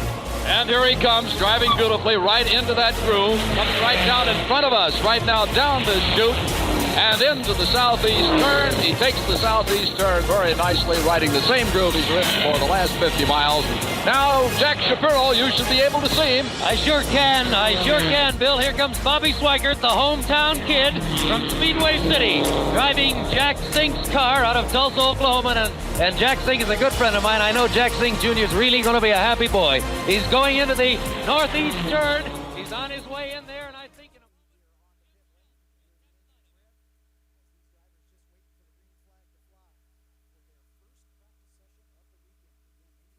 From the Mid-Ohio Sports Car Course in Lexington, Ohio, this is the Verizon IndyCar Series on the Advance Auto Parts IndyCar Radio Network. Honda Indy 200 weekend here at Mid-Ohio Sports Car Course. It's time to go practicing for the Verizon IndyCar Series for practice number 1 here from Mid-Ohio. My name's Nick Yeoman. Happy to be joined by Dave First and Bruce Martin here in the Advanced Auto Parts, the Firestone Racing booth here as we kick off the weekend for the IndyCar Series on the Advanced Auto Parts IndyCar Radio Network. A lot of these drivers heading out of the racetrack for the first time, getting those cars up to speed. And Dave, again, Jake Query and I talked about this a bit during the first practice session of the day for the Indy Light Series presented by Cooper Tires. This race, Mid-Ohio, on the IndyCar schedule has become a staple, and what I think, talk to the drivers, they really enjoy coming to this place year after year. Well, we enjoy coming here. It's only about, 3.5 hours away from Indianapolis or so, and a lot of Midwesterners circled this one on their calendar. Wins Mid-Ohio. Okay, boom, we're going to be there. And over the years, some 13 champions that have won this race went on to win the series championship. So a win here for Simon Pagenaud this weekend could bode well for what happens in Sonoma. Here's the thing, we're kind of in the home stretch of the Verizon IndyCar Series season. We've got Mid-Ohio, obviously. We've got the redo in Texas, Pocono, Watkins Glen, and Sonoma. Nick Yeoman, that's it after that. The season is clicking by, and it is championship battles we've talked about. Boy, it's been Simon Pagenaud throughout the course of this entire season at the top of the charts, at the top of the point standings. But all of a sudden, with 5 races to go, Will Power is just 47 points behind. And his charge, this summer charge that Will Power is on, has been awful impressive. Last 4 races, he hasn't been off the podium, and worse, he's been his second at Ohio and 3 wins, 1 at Detroit, 1 at Road America, and 1 at Toronto. And thus, it has created a very interesting scenario with this championship battle, as you mentioned, with just 5 races to go here at the Mid-Ohio Sports Car Course. Bruce Martin joins us, of course. You can find Bruce's stuff just about all over the web. Fox Sports, the Indy Car app, all over the place. Bruce, good to see you again. And as we talked about for Will Power for this summer charge, all of a sudden, we've got ourselves a championship battle. And 47 points back, and when you also look at it, lurking behind him is teammate Helio Castroneves, a man who always seems to be in the championship battle. He's never won the championship. You wonder if he can make up 74 points over the next 5 races.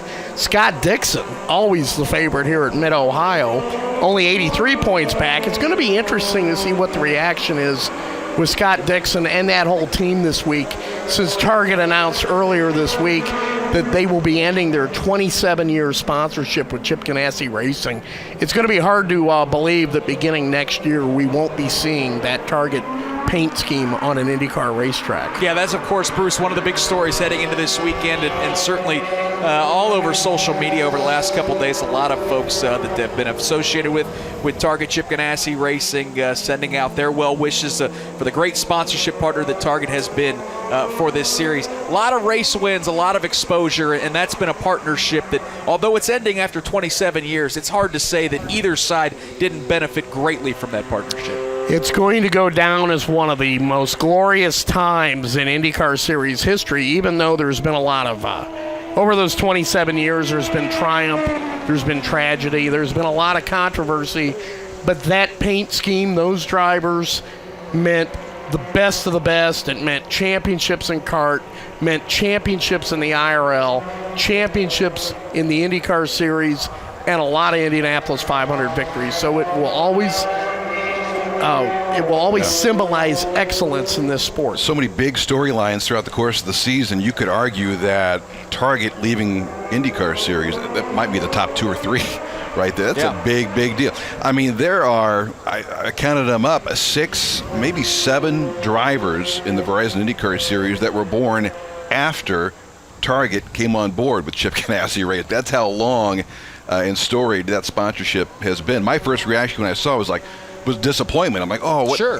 But then I stopped and thinking, that is a hell of a run. Yeah. My goodness, 27 years, and I think it's something to be celebrated. I think that's the way Chip and the whole gang at Target Chip Ganassi, we'll use the term as long as we can, at Target Chip Ganassi, I think they're going to celebrate it as well this year. And the bottom line, Jake Queries, we welcome you to this first practice session for the Verizon IndyCar Series. The bottom line is, for a guy like Scott Dixon, I don't think it's going to be very hard for Chip Ganassi to find sponsorship for a driver that finds his way in the championship battle, winning races every week. But still, certainly a sign of the times as Target will end that sponsorship with Ganassi Racing after 27 years. That's going to be the trick here, Nick, and that's going to be the main domino. Let me expand on that just a little bit. I got a chance to talk to Mike Hull, the managing director for, of course, Target Chip Ganassi Racing on the day of the announcement, and he had told me, now keep in mind, to Dave and Bruce's point, to give you folks a perspective, Target's been involved with Chip Ganassi, as David mentioned, for 27 years.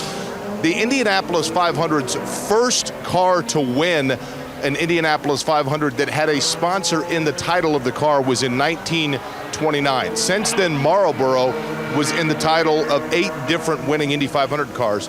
Target is second only to Marlboro, with 4 different cars that have won with Target in the name of the entry for the Indianapolis 500. Now, what does this mean for the team itself with 4 drivers in the form of Max Chilton, of course Charlie Kimball, Tony Kanaan, and Scott Dixon? Mike Holland told me that it is still their hope to remain a 4-car team and to remain with that NTT Data sponsorship on the 10 machine, preferably for Tony Kanaan. So then what happens is it is Scott Dixon, who obviously isn't going anywhere, that they're going to have to find sponsorship for. But Chip Ganassi also, Nick, said they do hope to stay a 4-car team. So we shall see what happens with that as those wheels start turning now to try to get that sponsorship, someone new on that 9 car. Yeah, and certainly that entire story, I mean, it's going to play itself out throughout the course of the off-season, the long off-season before we go racing in 2017. But certainly a big announcement. I think caught a few off guard that, again, Target, after 27 years, will be leaving IndyCar. But, Dave, sponsorships come and go. That's the reality of racing. And as we see Graham Rahal setting up for the S's, he's got one on the side of that car that I think we've all been awful impressed with Steak and Shake. Of course, a big weekend for Graham Rahal, the defending winner of this race. I remember last year we heard about Steak and Shake coming on board, and I think they came on board just to get a feel for what the Verizon IndyCar Series is all about. They loved it so much. Hey, we're going to do some more races. Next thing you know, they're at the season finale in Sonoma, and you see more and more of it. And the activation, that's the thing that's so impressive with Steak and Shake, is the activation that they do, that Graham does each and every weekend. It's really impressive. And oh, by the way, Graham with a new fire suit. Perhaps we'll get Jake to elaborate on that a little bit more when he comes back in. But a new fire suit this weekend for Graham Rahal, which resembles the Michigan uniforms, right? Well, it's the Ohio State Buckeye football uniform, complete with knee pads and thigh pads and everything. It's actually pretty funny. They did a big announcement yesterday, right, Bruce?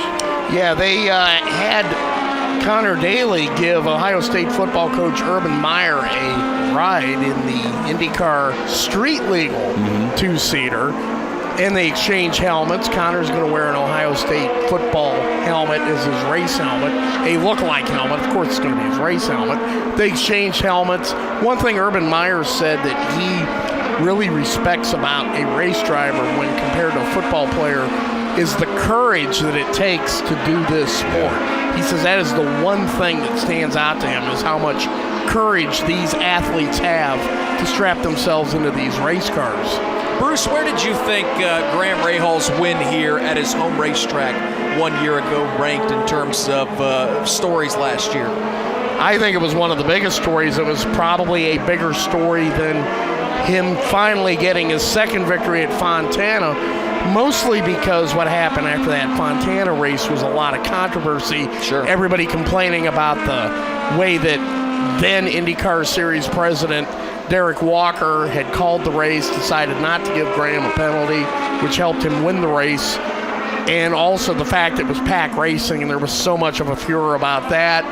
And then IndyCar came out with this announcement that they didn't really want any of their stakeholders to get involved in criticizing the series or its decisions. So I think that took a little bit away from Graham's victory. But when he won it here, he was able to experience it with all the satisfaction and glory that comes with winning on a race course where when he was a kid, he grew up here. He grew up here, yeah. No doubt about it.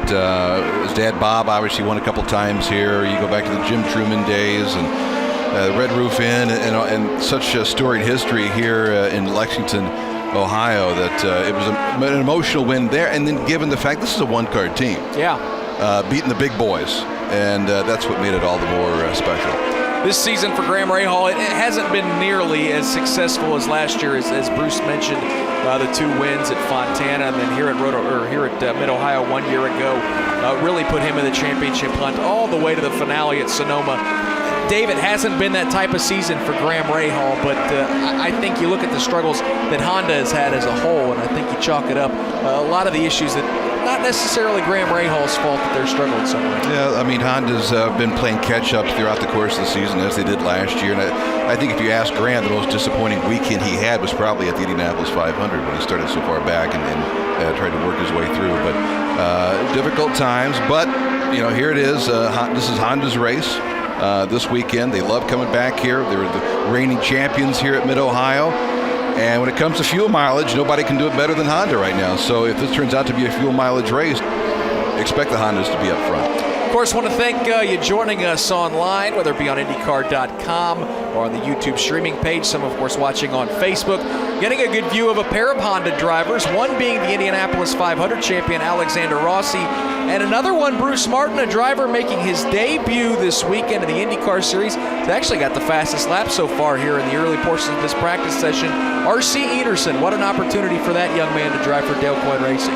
This is definitely his shot at the big time, and if he comes out of here with a very good finish, I look for him to have more races this season. It's good to see the ladder system working to where a driver who has excelled at other steps of the Mazda IndyCar road to Indy is able to get into the big series, and I think we need to see more opportunities for drivers such as R.C. Ederson to be able to do that. I know that coming up here in next week or in a couple of weeks, Andretti Autosport is going to give their 4 Indy Light Series drivers a test at Watkins Glen International.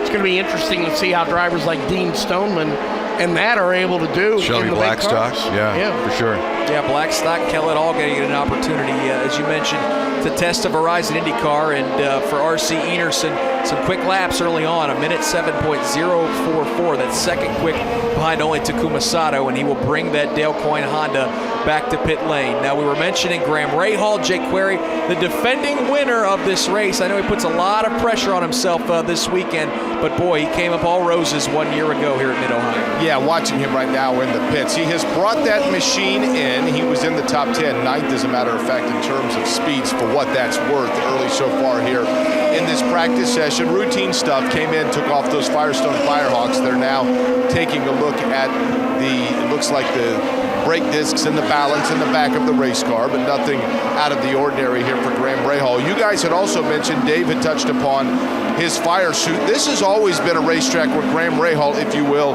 introduces typically a new scheme or a new helmet, and oftentimes it's tied to charity. I remember a couple of years ago when he had his helmet that had different designs on it that had been used in racing during the Newman Haas days by different drivers, different pieces of it. That was auctioned off.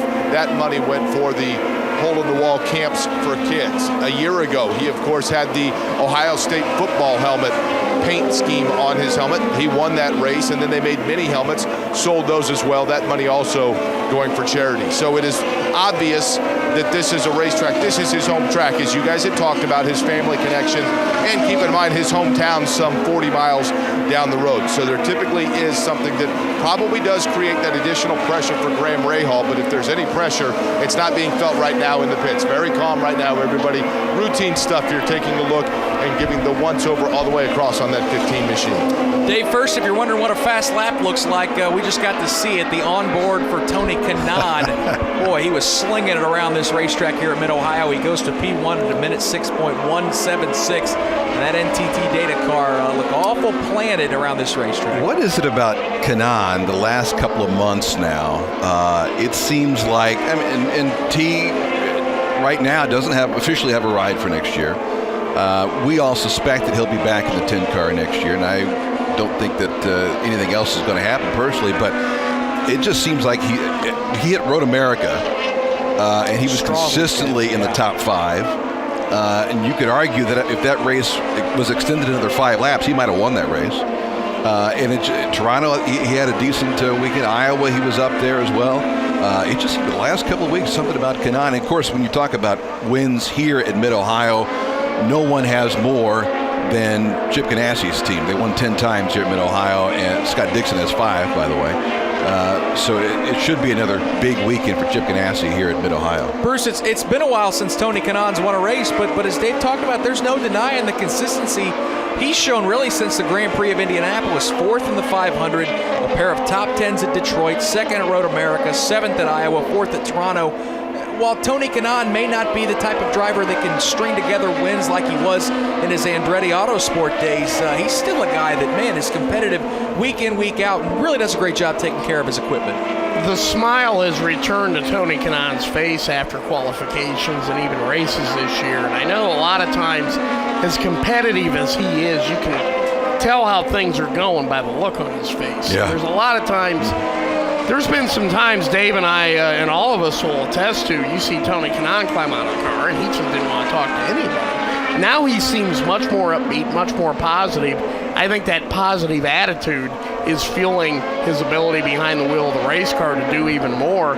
And it would be a big deal to see him get another victory because he is a big name in this series. And he's going to be a factor, especially on the 2 ovals that we have left to close out the season. Of course, still have 2/3 of that race at Texas to run, and then, of course, at Pocono, where Chip Ganassi's organization has been awful good over the last couple of years where IndyCar has run there. They're going to be a factor indeed. Speaking of Chip Ganassi Racing, Scott Dixon at the top of the charts at a minute 5.816. Will Power has gone second quick. Joseph Newgarden out on the racetrack. He's turned 5 laps in this practice session and sits third quick. Mikhail Aloshin, the Russian driver, has turned 7 laps for Schmidt-Peterson. He sits fourth quick. The aforementioned Tony Kanaan is fifth. The rest of the top 10, Montoya, Pagenaud, and Castro Neves. A little bit of Penske flavor, 6 through 8. Charlie Kimball, a winner here at Mid-Ohio, was 9th quick, and Takuma Sato was 10th. Ryan Hunter-Reay now bounces his way into the top 10, the 8th fastest lap for Andretti Autosport. This is the Advanced Auto Parts IndyCar Radio Network. Practice for the Verizon IndyCar Series rolls on here from Mid-Ohio. Hi, I'm Mario Andretti. I was born a race car driver, and as it turns out, so was my grandson Marco. It's been a while since I won the Indy 500. But when I see Marco race, it makes me happy to know that he's on the same tires that helped me win, Firestone. Why? Because you may be born a racer, but Firestone can help make you a champion. Whatever you drive, drive a Firestone. Planes racing by your seat at 265 miles per hour. Pilots withstanding up to 10 G's of force right in front of you. Experience the thrill from closer than ever before. Red Bull Air Race World Championship. Witness the world's ultimate motorsport series at the Indianapolis Motor Speedway, October 1st and 2nd. Tickets now on sale. More info at redbullairrace.com. From the Firestone broadcast booth at Mid-Ohio, this is the Verizon IndyCar Series. Practice 1 continues here at Mid-Ohio Sports Car Course. Nick Yeoman here along with Dave First and Bruce Martin. Jake Query is on pit lane as preparations continue for the Honda Indy 200 here at the Mid-Ohio Sports Car Course. Thanks for joining us online, getting a chance to see Simon Pagenaud take that PPG Automotive Services Chevrolet to pit lane for Team Penske. He's the points leader. And Dave First, I wondered at about the midway point of the season, I thought, boy, if anyone's going to get in this championship hunt, Simon's going to have to make some mistakes. That really hasn't been the case with the way that Will Power has caught fire. But still, the consistency that Simon Pagenaud has shown has just been tremendous so far this season. He had a couple of rough outings, one in the Indy 500 where he finished 19th, and then right after that, we went up to Detroit in that first race at Belle Isle. He finished 13th. Another 13th at Road America, but he's been really consistent. The key sometimes, just don't mess it up. He hasn't done that. Will Power's won some races, so he's hot on his heels. But hats off to Pagenaud, because remember a year ago, we were all scratching our head going, boy, how long is Simon going to be around at Team Penske? He's just not performing the way we all thought he would at a team like that. But they figured it out, and here he comes looking for a championship in Sonoma. Bruce, why do you think year 2 for Simon Pagenaud, Kyle Moyer, Ben Bretzman, that Team Penske group, well, why do you think that year 2 has been so much better than year 1? Because all 3 of them were new to Team Penske the first year. And that really, when you go to Team Penske, there's a certain way that they do things throughout the entire organization. And it was hard for some of those guys to try to fit in a little bit with the way the engineering department works. I know Kyle Moyer, the reason he was hired to go over there is because he had run 4-car teams when he was at Andretti Autosport. And I just think it took a while for everything to mesh. But once it meshed, it sure has been an outstanding combination this year. And the start of the season, of course, just so crucial for Pagenaud. Nearly untouchable to kick off the year with just some tremendous results. A pair of second-place finishes at St. Petersburg and Phoenix, and then that streak, Dave, at Long Beach Barber, and, of course, the Grand Prix of Indianapolis, where He won all 3 races, but was really untouchable. I mean, nobody had anything for him. Simon's, it's all interesting when you go back to the fact that several years ago, he was knocking on any door that might crack open and at least talk. I mean, he couldn't find a ride anywhere. Will Power is the one that really kind of helped him out when they made the transition from the old Champ Car World Series to the IndyCar. And to now find himself in a position to win a championship. It's a remarkable story. And the funny thing is his good buddy Will Power is the one he's battling with for the championship now. And of course, so many years we've seen that, Bruce, we've seen some Team Penske drivers falter down the stretch trying to win championships. Ryan Briscoe has had a hard time closing them out. Helio Castroneves still searching for his first. It took Will Power a while to finally close the door on the championship. And now for Roger Penske, it's the ideal situation. If one of his drivers isn't able to close in Simon Pagenaud, pretty good chance he's going to be another one of those Penske drivers that steals the title over from him. And I think that's the key right there, is the fact that they're in competition with another Penske driver, as opposed to in years past they were in competition with a Chip Ganassi racing driver or an Andretti Autosport driver. And this is a situation where I think they have much better control over who they're racing with and racing against, and I think that helps. They're going to have all 3 of their drivers go out there and race to win. It'll just be interesting to see how that all adds up. I really think, though, the way Simon has been consistent all year, barring a major screw-up on his part or the team's part, he's in control of this championship. Getting a good look at a replay for James Hinchcliffe coming off a podium finish, a very popular podium finish at Toronto, as he uses a little bit of that curbing, but we see some of that dirt just to the right of the curbing has already been kicked up, and of course, well, that's going to be a theme throughout the course of the weekend, Dave. These drivers use every inch of this racetrack. Montoya sure did. Juan Pablo Montoya just went over the same. Yeah, the landscaping needs a little work now in that corner. Can we get someone over here to take care of that? There's James Hinchcliffe, and on board with him again. Podium finish, Bruce Martin, for James Hinchcliffe. And while I know James Hinchcliffe would ultimately love to win that race in Toronto, that was a massive result and a very popular one for him and for the Toronto race fans. It stemmed the tide of what he had always had when he returned to Toronto, of a string of pretty bad finishes. There was so much going on in his return all those years, taking care of family, taking care of friends, taking care of promotional appearances, taking care of a lot of things that I think it really distracted him in past years. This year he came in with laser focus to do well there, and it reminded me a lot of the focus that he had returning to the Indianapolis Motor Speedway, because a lot of people were like, how's he going to react the first time he's back to Indianapolis after that near-fatal crash that he had in 2015. I have to admire James Hinchcliffe a lot for being able to go to places where he's had adversity and overcome it. And of course, Dave, I mean, all told in this first season back to full-time action for James Hinchcliffe, while there isn't a win there to show for it, I think you'd have to consider it pretty successful. He's right there battling with Alexander Rossi as being the top Honda driver for the season. And for Hinch, of course, there were moments where we didn't know if he'd ever get back in a race car. All told, I think he'd probably be pretty happy with this return to full-time competition with Schmidt-Peterson. Yeah, I think it has been a good season, and a boost from Toronto is going to help. I'm sure he wishes there was another race right after Toronto instead of taking a weekend off. The last thing you want is to sit back and maybe lose a little bit of momentum. But his return to Indianapolis when he was in the Grand Prix of Indianapolis, he had a podium finish there. That was huge for him and this team, and any little boost that he can get, he'll take. Interesting to see how he does here at Mid-Ohio. He had a podium finish here once before, and if he can get a win here for Schmidt-Peterson Motorsports, how big would that be as they head towards the remainder of the season? Huge. Ryan Hunter-Reay, the fastest of the 22 drivers here in practice number 1 at a minute 5.273. Juan Montoya, that fourth Penske driver that we talked about, is second quick. And Bruce, while the other three, Castroneves, Pagenaud, and Power, are all eyeing a championship, Montoya just looking for something to go right, because it has been a season of horrors for the 2015 Indy 500 champion.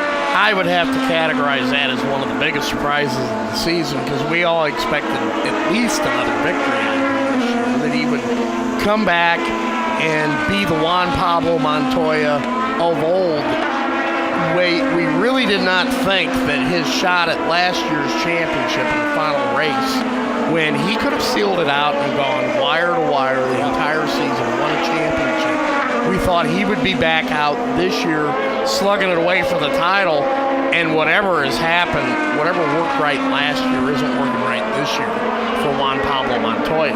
Now looking up at the top of the board, you see Ryan Hunter-Reay is the fastest. I think it would be a great victory for Andretti Autosport this weekend to simply get one of their cars out of the first round of qualifications, because none of them were able to make it out of round one at qualifications in Toronto a couple of weeks ago. They all struggled with mechanical grip, and it appears that at least with Ryan Hunter-Reay's side so far in this first practice, they found a little bit of an answer to their grip issues. Bruce, what do you sense that the level of frustration is with that Andretti Autosport camp? Because, I mean, there's been years where they haven't had their best stuff, and guys like Marco Andretti, Carlos Munoz have struggled. But Ryan Hunter-Reay's always been the torchbearer. He's always found a way that no matter how disadvantaged they may be with aero kits or with the Honda power plant, that he's always found his way into victory lane in top fives. That's not happening this year. I mean, all three of those cars are struggling. I would assume the frustration level, not just for the drivers, but for the car owner, Michael Andretti, has to be awful high at this point in the season. Although they did win the 100th Indianapolis 500 with rookie Alexander Rossi, so even during a bad season for a team, it's going to go down as a great year anytime you win the Indianapolis 500. Here's something to think about. If you're Honda and Chip Ganassi's now at the end of his Chevrolet deal, do you talk about bringing him back to become Honda's lead team?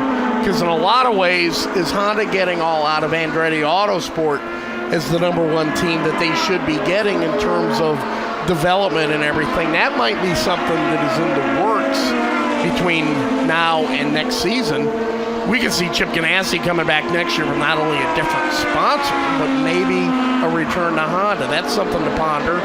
Another name I'm going to throw out at you is, do we see John Menard return as a sponsor in 2017? The races that he was involved in this year with Simon Pagenaud and Team Penske. John has been having a great time. It's not a Menard's car this weekend, but he's enjoyed his return to IndyCar. You can tell when you see John in the paddock area or up on the pit stand in Pagenaud. You can just tell he's having fun. He's smiling, and it's good to see John Menard once again be a part of it. And I know if you're Roger, you'd love to have some of that money hang around for 2017 as well. A couple of things, though, getting back to Ganassi and what happens with their Chevy contract, and is it Honda next year or whatnot. I remember 3 years ago seeing, back when they were a Honda-powered entry, seeing Jim Campbell walking around the Ganassi hospitality area. I'm thinking, that's kind of strange. What's Jim Campbell, who, of course, is the head of motorsports at Chevrolet? And sure enough, like literally a month later, they announced a big deal with Chevrolet. I'm like, oh, okay, well, now it all makes sense. But you've also got to wonder what happens, okay, if they're thinking about going back to Honda, what happens to their NASCAR team, which is power. There's a lot more involved than just changing hands as quickly as that. So, but the only thing about that is he's a Ford team in sports car racing. That's true. And it used to be one of the things that would keep drivers from maybe doing the double. Right. 1 year, Tony Stewart had hopped into A.J. Foyt's Toyota, and apparently Chevrolet didn't like that. Yes. And was prohibited from doing that. But now it seems like engine and Roger Penske's a Ford team in NASCAR. Mm-hmm. So it really seems like there's a little more latitude that these teams have now than they had maybe a decade ago, where if they were locked in with a Chevrolet or a Ford, they were prohibited from really having another engine supplier in another one of their racing series. Team Penske drivers have gone 1-2 here in this practice session. Will Power with the fastest lap so far, and it is a quick one at 1:05.084. Elio Castroneves has jumped to second quick. That relegates Ryan Hunter-Reay to third. Tony Kanaan's fourth.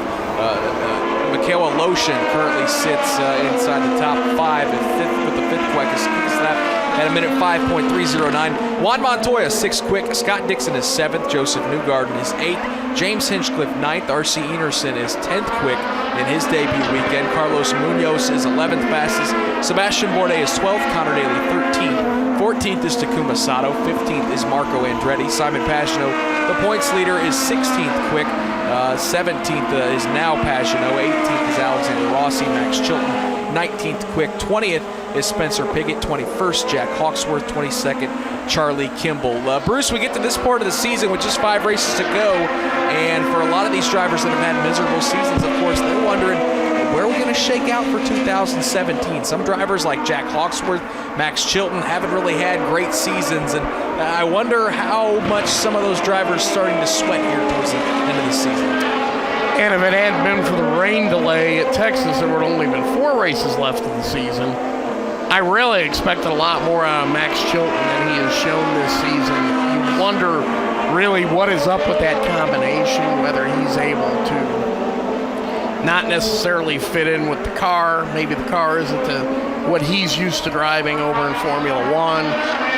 That is the 4th team over at Chip Ganassi Racing, where the 3rd team, Charlie Kimball, has shown signs of raciness this season, and he is a former winner here at Mid-Ohio. But this is the time of the year where a lot of drivers probably shouldn't be looking to upgrade their houses and taking on an additional mortgage because they don't know where they're going to be next year. And as we've seen, sometimes there are drivers left out of the game in 2017 the following season. It's got to be a stressful time, Dave, first, for a lot of those drivers because not everyone can be driving for a Team Penske and competing for podiums every week. Well, let me throw this at her. We talked about Simon Pagenaud earlier, Bruce, and how he, quote-unquote, struggled a little bit last year in his first year with Roger Penske's team. So what's to say that Max Chilton in year 2, after he gets more comfortable with his surroundings, couldn't also make a massive improvement in year number 2?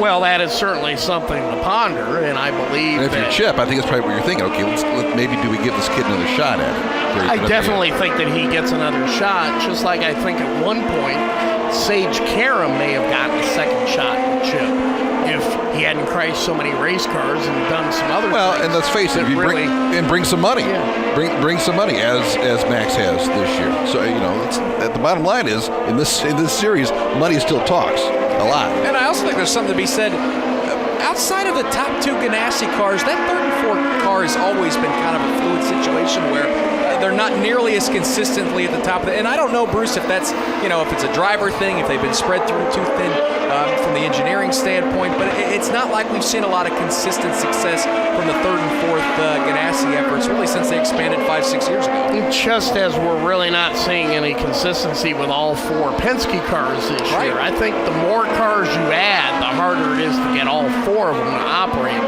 at the same level of competitiveness. I would like to see Max back. He's a breath of fresh air. He had some interest from England, which is always an important country when it comes to paying attention to international motorsports. Kind of elevates the prestige of the series a little bit to have some Formula One drivers over here. It's going to be interesting is what does Alexander Rossi do now? I know that he talks about his focus is on IndyCar and improving on that. I probably expect him to be back next season. We don't know, though. The Formula One guys may come with a big offer. And the other interesting thing was he did get his first look at a NASCAR race last Sunday at the Indianapolis Motor Speedway at the Brickyard 400. He's become friends with Chase Elliott because of their Napa sponsorship. He watched last weekend's race at Indy in the Napa suite. Nobody knows more about that Ganassi organization than the managing director of Mike Hull, and he's standing by with Jake Query. Mike, let's begin with this. You and I have talked about the fact that Target has been a great partner, obviously, with Chip Ganassi and the Target Chip Ganassi Racing for 27 years now. We know of the news this week. Take me through, from a team standpoint, when you had a sense that this was potentially going to be announced and what you began at that time in terms of preparing for it. Well, the announcement was Target's call, certainly, and they've been working on the timing for themselves in terms of where they are with business and marketing and so on. We as a team have known about it for a while. How big a concern is there in terms of what this means for a 4-car team for next year? And what is your anticipation in terms of your roster being the same in terms of the 4 drivers as it was in 2016? Well, I think what you do is you plan for the future well in advance of when it actually happens. So we've been working toward having 4 cars for next season for quite some time now. So that is our intention, is to continue in the series as we have with 4 entries. Fans of IndyCar racing and fans who like, obviously, the business model of IndyCar racing and want to see its continued health could point out to a point of concern in the fact that Target is staying with the team on the stock car side, but opting out for the IndyCar side. What would you say to ease the minds of those fans? Well, I think that's been in the plan for a while. I can't speak for what Target does as a business other than go and grab that red cart and go shopping at Target like I like to do. It's unfortunate that they've decided to move in a different direction for us as a race team, as an IndyCar team. But understand the fact that they've got to work on their business to shore up their business interests going forward. And we certainly support what they do because they've supported us for such a long time. Are you confident that NTT data does stay with you? And if so, would it be on the 9 or the 10 car? We expect NTT data to stay, most likely with the 10 car. We're working on having a sponsor replacement for the 9 car. We're working on making that happen now. Okay, lastly, would that affect which driver is in which car? I don't think it affects the drivers, no. Our driver lineup hopefully will be the same. I mean, we're planning to have it be in that direction. One of the things we don't talk about, or we never have, as you guys know, is driver contracts. Let's just let that play itself out. Scott Dixon has been really good at this place. He seems like a duck to water with this track. What is it about Mid-Ohio that seems to just connect with driver and team for you guys? Well, I think if we had a series that included races, a lot of racetracks like Mid-Ohio, you'd see drivers like Scott. I don't think Scott's the only one, but you'd see drivers that technically take a racetrack apart, corner by corner, and understand how to create the best angle of attack at the exit of the corner, not necessarily at the entrance as they go through a run. We saw that at Road America, didn't we? We hadn't been there before as a series, or hadn't been there in quite a while. We saw drivers like Scott be at the front there. So I think drivers like Scott, with the special ability that they have, it's fun to stand back and watch them drive. I appreciate the time and the transparency as always, Mike. We'll let you get back to work. Well, I hope it was transparent. Thanks a lot. Mike Cole, of course, usually pretty honest, no doubt about it. I mean, not dodging it, but guys, there's the scoop in terms of Target and Chip Ganassi. 27-year partnership announced this week will come to an end at the end of the 2016 season in terms of their open wheel racing side of sponsorship. Thank you so much, Jake. That's a great get, and of course, always appreciate the honesty and as you mentioned, transparency for Mike Cole to talk about what has certainly been a major story in the Verizon IndyCar Series that kind of playing out this week.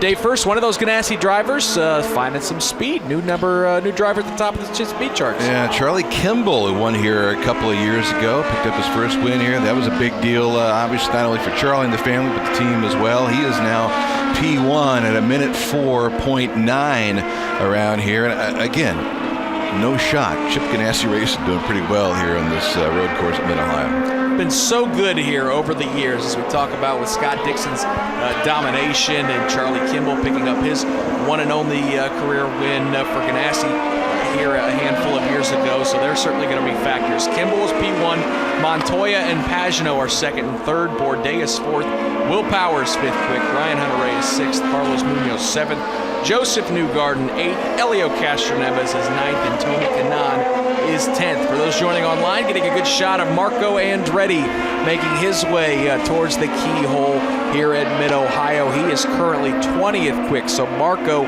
looking for some speed, and Bruce, it has been a miserable season for Marco Andretti, and I've heard him talk about they got to qualify a little bit better because they've really put themselves behind the 8 ball on a lot of race weekends this year. Every year we keep thinking this is the year that Marco breaks out and does something in the championship or wins a race, and every year we get a little bit disappointed with this. I think you wonder what the future is going to be, how long he can continue to try to do this. And you really want to, in a lot of ways, I think we all want to see Marco Andretti become a viable name in this series, a winning driver in many ways, because it's just like when Graham Rahal won last year, it boosted the series. If Marco Andretti starts to win, I think the same thing could happen, but it's always a frustrating situation that seems to be going on over there. But can't you look at, as you mentioned, Graham Rahal's breakthrough season last year? I mean, it took a long time in between race win number 1 and race win number 2. And Dave, I would think that there's an opportunity for the light bulb to kind of click on for Marco Andretti, much like it did last year for Graham Rahal. Didn't he get engaged in the offseason? He did. Yeah. Okay, so that's it right there. I mean, you know. Because Graham did. Yeah, Graham got married. Marco's going to get married. Wait, there's a theme there. Wait a minute here. Single guys, go ahead and get hitched. Maybe it wasn't. It's funny how this series. We all get older. The drivers get older. You see drivers get married. You see kids now in the paddock area running around. It wasn't that long ago when all these guys were single. You know. It wasn't that long ago when it seemed like you were single. Well, now you're a father, you're married, you got kids running around. It wasn't. This is true. Wasn't that long ago you and I used to hang out in Broad Ripple. I don't remember that at all. Yeah, well, unfortunately, I can imagine why. Unfortunately, I still have newspaper clippings of some of those nights, so I better leave that one alone. Now that I do know what you're talking about. But Nick's going to get older. He's going to get. It's just odd how it all kind of changes, a little bit. I think it's called growing up. Oh, growing up. I think you're right. A lot of these guys grow up. Well, no, they grow old, but not up. So yeah, I was going to say, some of them, don't get me wrong. Right. I mean, you know Tony Kanaan about as well as anyone, Dave, and there are times that Tony Kanaan, you'd swear he's an 18-year-old kid out there. And we would have it no other way. That's we kind of right. like it that way, and I think his wife Lauren likes it that way, too. Will Power at the top of the charts now at a minute 4.567. That bumps Charlie Kimball to second quick. Hinchcliffe has gone third quick. Elio Castroneves fourth, and Juan Montoya has been relegated to fifth. So those Penske drivers finding some speed with Power P1, Castroneves fourth, Montoya fifth, and Pagenaud sixth. There's a shot of Dave, our Indy 500 champion, Alexander Rossi, making his way through the S. Yeah, so I did have a conversation because we were all there at the Brickyard 400 last week at the Indianapolis Motor Speedway, and I had a chance to chat up Alexander about next year, and I said, we had him on the public address system. We said, well, there's roughly 350,000 people that would love to see you back and run the 2017 Indianapolis 500. And he said something he looked at me, he said, you know what, there's a pretty good chance of that happening. And that's the first time I've actually heard him acknowledge that, hey, look, this is probably the direction we're going to be going in next year, is to be back in IndyCar racing, to be back, obviously, in the Indy 500 as well. And that kind of told me that, this dream that he either once had or still does, as he went off course a little bit and hopped back on here at Mid-Ohio Sports Car Course. But that's the first time I really heard him say, you know what, this is the direction. I like it here. I want to stay here. And I would assume that was probably a pretty natural thing to happen, because we saw it with Max Chilton. I think, Bruce, for so many of these drivers that come over from that ultra-serious ladder system of trying to get to Formula One, where everything is taken so seriously, and then they come over here, and Max Chilton has said, I like how laid back it is. I like racing here in America. And for Alexander Rossi, so many people were confused and frustrated and didn't know where his career may go after winning the Indianapolis 500, because his goal, and he's admitted it his entire life, is to make it to Formula One. I think for some of these guys, you come and spend a year or two over here, and you see the advantages and really, why so many people enjoy racing in the IndyCar series. It's a very high level of competition in the series. It's fun racing. It's fun racing when you have a chance to actually do well, which in Formula One, if you don't have the right situation, no doubt, doesn't matter how good a driver you are, you're not going to do well. Not only the right situation, but there's only maybe 2 teams that have that situation of the 10 that are out there. Yeah. This grid for the Verizon IndyCar series, you could make an argument 1 through 18 has a shot at winning each and every weekend. And that is exactly why a lot of these drivers that do come over here say, hey, I didn't realize this series was that much fun. Right. From day one, I remember talking to Rossi and Max. They had the exact same reaction the first couple days in the Verizon IndyCar series. They both said how much fun it is. how welcoming the paddock area is. Other drivers are. The drivers aren't afraid to go down to another paddock and chat up a driver. You don't see that in Formula One. Not only is it very buttoned up, it is very political over there, and it's not so much here in the U.S. Most of the time, you don't see Formula One teammates even getting along with each other. We've seen a lot of situations in F1 where the big-name teammates just don't really care for each other. And there's a driver that knows it very well, Sebastien Bourdais, who spent a few years racing in Formula One, but Dave, here in the United States and North American open wheel racing has made a name for himself, just picking up race wins. Of course, so many championships in kart, since the series has come together and the re-merger between IndyCar and Champ Car, Sebastien Bourdais has found a home and has proven this season that he is just as competitive as ever. Well, a win earlier this year at Belle Isle, back-to-back wins at Belle Isle. That was a big deal for Simon. His father, as I love watching his father when he comes to these Verizon IndyCar Series weekends, and the whole family is so much into this. And after a taste of wins and championships that he had in Champ Car, anytime you can win here now, you appreciate perhaps those times a little bit more, and you appreciate wins here in the Verizon IndyCar Series as well. A couple top 10s at Iowa.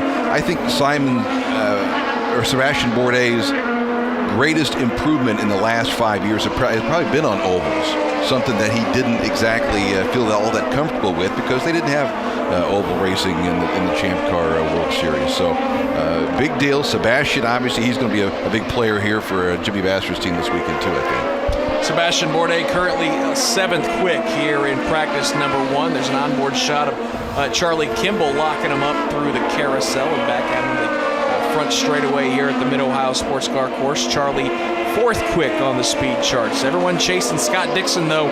He's got the fastest lap so far in this practice session at a minute 4.510. Dixon has turned 11 laps in this session. That's pretty few compared to the rest of the field. The most so far has been turned by the rookie R.C. Enerson, who's making his debut. He understandably needs the track time. The same with Max Chilton. He's turned 19 laps. Juan Montoya has turned 17 laps in this session. So a lot of drivers working over this course that is very tricky. A lot of places that can hang out. A lot of places where you can have trouble with all the elevation change and the different loads on these race cars. It is a very demanding racetrack. And one of the things, Dave, that I've always been amazed with, especially here at Mid-Ohio, is the precision that you have to have. These drivers will lean up on those curbings, as you see the onboard shot with Charlie Kimball, but to turn quick laps, and certainly in qualifying tomorrow when they put on the Firestone alternate reds where the grip level comes up, the attention to detail, the accuracy, the precision, certainly a factor in turning quick laps around here. Very tight race course, hard to pass here. There's only a couple of spots really you can pass, and that's what made Scott Dixon's win a couple of years ago. Remember, he started 22nd in this race and somehow won. That's why he's so special at this place as well. Tight race course, hard to pass, and very unique. You think automatically it's a road course, so it's got to be like Road America, or it's got to be like Watkins Glen we're going to be in a couple of weeks, or some of these other road courses. Mid-Ohio is very unique all its own. And I think that's one of the reasons why we like coming here so much is the fact that all these road courses, whether it be Barber, whether it be Watkins Glen, whether it be Road America, they're all so different. And that is one of the things where a driver that's great at Watkins Glen or at Road America may not do as well here. But if you've got a good road course program, I have a feeling that you'll be one of the contenders here on Sunday. One of the other things that I think is really great about this course is it comes at the time of the year where a lot of drivers, crew members, and teams, they're tired of having to check in from one hotel to the next. Many of them come out here and camp out for the whole weekend. And it's kind of like a weekend at Boy Scout camp in many ways, which is one of the reasons why I think this is always a highlight on the schedule. Bruce, one of the coolest things that I think about this racetrack has nothing to do with the racetrack itself. It's the paddock. It's those vintage garages, the opportunities. We can look across from our booth here along the front straightaway and see fans already up on that second level. if they look to their right, they can look down onto pit lane and see the crews working on the race cars. But what a cool vantage point if they turn around and look to the left to be able to look down on these race cars as they're being worked on throughout the course of the weekend. And that is one of the great things, because you will drive for miles and miles in this part of the state of Ohio, and we're in Amish country. Oh, yeah. You'll see a lot of Amish families, a lot of Amish farms, and then all of a sudden you get to the Mid-Ohio sports car course. When you see a street sign with the Amish buggy on it, warning you, hey, keep an eye, you're in Amish country right there. You're not necessarily in the heart of Indianapolis. But you remember the old street signs in Speedway, Indiana, where they had the former Indy 500 winner, like 1932, Fred Frame? Right. I wonder if they could do that with the Amish buggies. Ooh, interesting, yeah. As long as those buggies keep it under 220 miles per hour, we can all share the interstate. It's a lot of horsepower there, a lot of horsepower. But it is pretty cool, Dave. I mean, these vintage garages, to look down, and they're pretty confined. It's kind of like the garages at the Indianapolis Motor Speedway. Not a lot of room to move. But certainly just such a rustic and cool feeling. And for all the fans that come out here and get paddock passes to get the chance to see it all, it's pretty neat. Tip of the hat to Green Savory for picking things up here and making some improvements and welcoming the fans back, welcoming IndyCar back to this historic road course. You go all the way back to 1980. That's how long IndyCar racing had been a part of this historic road course. Johnny Rutherford won here back in 1980. So great to be back in a facility like this. Let's go back to pit lane and check in with Jake Query. Just wanted to kind of but just explain the way pit road works here, guys. This is an interesting pit road because this is a true road course, so you do have kind of a wide pit road for teams to be able to have all of their gear and be able to transport back and forth any extra sets of tires or wings that they might need. We don't see that oftentimes in street courses, for example, like in Long Beach, where you literally have city sidewalks width behind the team itself. But one thing here that you don't have that we do have elsewhere, and that's a little bit of an entryway getting onto pit road. For example, Marco Andretti is at the very back of pit road. Keep in mind that the qualifying order or the pit road order goes based upon the qualifying results of the previous stop. In this case, we're talking about Toronto. So Marco Andretti has the very first pit stall when you come onto pit road. It is a very slight left-handed turn that brings you onto the pit road, and Marco Andretti is going to have to pull off to the left immediately. There is virtually no time at all to even catch your breath once you come off of that pit exit onto pit road. But however, when Marco Andretti leaves his pit stop, he's got Spencer Pigot and then Takuma Sato just in front of him. The trick becomes, guys, in the fact that it's a very long, straight pit road, not bent or curved or any sort of a kink like we see other places. But if somebody pulls out in front of you, of course, as we've seen at a number of different circuits, that becomes an issue. So the further back you are, the greater increase or the more cars you would have to dodge, if you will, once your car is perfectly set up. You look right now at the speed charts, and here's where it gets really interesting. Albeit this is just one practice session, but 3 of the 4 right now that you see towards the bottom of the speed chart. Just as I say that, Marco Andretti jumped up just a little bit, but Andretti in 16th, Spencer Pigot right now, the 21st on the speed charts out of 22. Takuma Sato 19th out of the 22. Those are the last 3 in terms of pit stalls here. And the other one they share it with, none other than Alexander Rossi, who right now is at the bottom of the speed charts. So those who appear right now to have a little bit of a deficit to make up in terms of horsepower, also a deficit to make up once they make that long way down pit road. Hey, Jake, the thing that always strikes me about this pit area at Mid-Ohio, and it's not the guys towards pit out, so it's not going to be Dixon, Castroneves, Pagenaud, Will Power, Sebastien Bourdais, and the like, but towards the back of pit road, meaning toward, right where pit in is, it is actually, you're pitting uphill.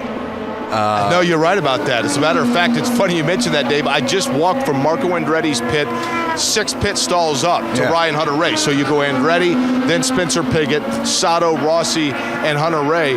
And you are correct. It is an uphill walk. I mean, you actually catch yourself. You can kind of notice that you are uphill. So I guess in its simplest form, the easy way to say it, if Ryan Hunter-Reay just simply had his car in neutral with no brake on it and took his hands off, it would roll backwards into Alexander Rossi. It is that much of an incline. So that's a really good point as well. And keep in mind, when you're pulling out of your pit stall, like I mentioned, you're going uphill and you're doing so with other people pulling out in front of you. We see so many times as one of the Penske cars has gone off course here during this practice session. Is that the number 12 of Will Power, Nick? Will Power, yeah. Will Power just at the exit apex of the keyhole there. Yeah. So he's now back in that grassy area trying to find and make his way back to what would be turn 3 now here at the road course. But Jake, as easy as it is sometimes for these drivers to stall these cars as they exit their pit box or pit area, I would think going uphill would even make it more difficult. Well, not only that, but the other thing, Dave, it's a really good point, because the other thing that you have to consider, you bring somebody in, as we see Conor Daly has an off into the tires here, bringing out a red flag with just about 20 minutes left in this session, Dave. But think about this. If you are bringing your car in and you want to work on a balance, you bring your car in and you're doing it, you're sitting there in an uphill position. Yeah. Your car is not necessarily completely flat when you're trying to figure out the overall balance or the height, more specifically, of the race car. So yeah, it does present a challenge. And those that it affects would be Andretti, Piggott, Sato, Rossi, Hunter-Reay, Max Chilton, Munoz, and then, or excuse me, not Max Chilton, actually it's Charlie Kimball. Yeah, it's Charlie Kimball. Then Rahal and Munoz. And then that's where it kind of flattens out. So from Max Chilton all the way forward would be those who have a little bit of an advantage there. Bizarre set of circumstances here in turn number 2 down at the keyhole for a pair of drivers. We talked about Will Power had an off, just had a good chance to see the replay there. That car just went a little wide, had a hard time getting it woed down, and he got off into the gravel, and then moments later, we still have yet to see what exactly happened to Conor Daly, but he has had an off in the same portion of the racetrack down there at the keyhole, and it did appear that he nosed it into the tire barriers. Unclear of how much damage is on that Dale Coyne Racing Honda, as the Homatra safety crew is there to retrieve that automobile and get Conor back out on the racetrack. But 2 incidents there, Dave, in a matter of 20 or 30 seconds. Kind of bizarre down there at the keyhole. I was going to say, for Conor, it's just in a weird position. It's past the apex of the keyhole, and certainly not a fast portion of the race course at all. Yeah, if he would have missed the braking point, he wouldn't have ended that far around that sweeping corner. That is a bizarre situation. So the Homatra safety crew is there. They're going to retrieve Conor Daly's Honda. All 21 other cars have made their way back to pit lane, and we will use this time to take a quick break. Just about 15 minutes to go here in practice 1 for the Verizon IndyCar Series at Mid-Ohio. The best drivers on earth aren't going to push the limits of man and machine riding on just any old piece of rubber, which is why Firestone is the tire of the Verizon IndyCar Series. So when it's time to celebrate the 100th running of the Indy 500, no one knows more about celebrating than the tire that has more Indy wins than anyone else. Because at Firestone, we don't just make tires, we make champions. Whatever you drive a Firestone. From the Firestone broadcast booth at Mid-Ohio, this is the Verizon IndyCar Series. Back at the Mid-Ohio Sports Car Course, working the final moments of practice number 1 for the Verizon IndyCar Series as preparations continue for the Honda Indy 200 here at Mid-Ohio. Scott Dixon, the fastest of the 22 cars so far in this practice session. He's P1. Will Power is second. James Hinchcliffe third. Charlie Kimball fourth. Tony Kanaan is fifth. We are working a red flag currently. First, the Verizon Chevrolet of Will Power had an off at the keyhole, and then moments later, something happened to Conor Daly where his car went into the gravel pit after the apex of that keyhole portion of the racetrack. The Homatra safety crew has retrieved that car. They've taken off the front wing. Unclear if they're... That's strange, isn't it? Yeah, I'm not sure. Again, it was hard to tell. It didn't look like he made a big impact even at all. I'm not sure if it might have just been an issue if he had a mechanical issue and just pulled off of the racetrack there at the exit of turn number 2. He really wedged that front wing assembly down into the tire barrier. I guess you're right, to the point where they had to, just to make sure to extract the car from that area, they had to take that front wing completely off. And so they've now restarted Conor in turn 2 and turn 3, and now he's making his way back to pit road without that front wing assembly. So it's a bizarre situation there. Yeah, we're going to need a new front wing in the 18 pit. Conor Daly had shown some speed, 13th quick so far in this practice session. Of course, he's got a new teammate in R.C. Enerson, and Dave, you had that pit map pulled up, and it dawned on me, for R.C. Enerson, he's a young man who's probably never made a pit stop, I don't think. I mean, they don't do pit stops in Indy Lights. Not at speed, anyway. And he's been one of those guys that's been committed to the Mazda Road to Indy presented by Cooper Tires ladder system, where he spent some time in USF 2000, Pro Mazda, Indy Lights. None of those guys do pit stops, and based off the pretty decent qualifying effort that Luca Filippi gave that car at Toronto, he's right there in the middle of pit lane. Not going to be easy for a rookie driver. He is literally in the middle of pit lane, pitted right in front of some guy named Tony Kanaan, and pitted right behind Mikhail Aloshin. Well, but Mikhail's a guy that he'll give you plenty of room. Oh, sure. He's very courteous. Of course. But let's talk about RC a little bit. I mean, he took part in the first half of the races in the Indy Lights series, and then he fell off the radar to make a play to try to get in the Verizon IndyCar series. He realized, hey, look, I'm not going to win a championship here in the Indy Lights series. So let's pool the money I've got and see what I can do, see if I can get a one-off or a two-off, or we'll just see what happens. I mean, here's a young man who's literally betting on himself right now. And I like that. I like it. And only 19 years old. I mean, that's the crazy thing. 19 years old, finds himself making his debut weekend in the IndyCar series.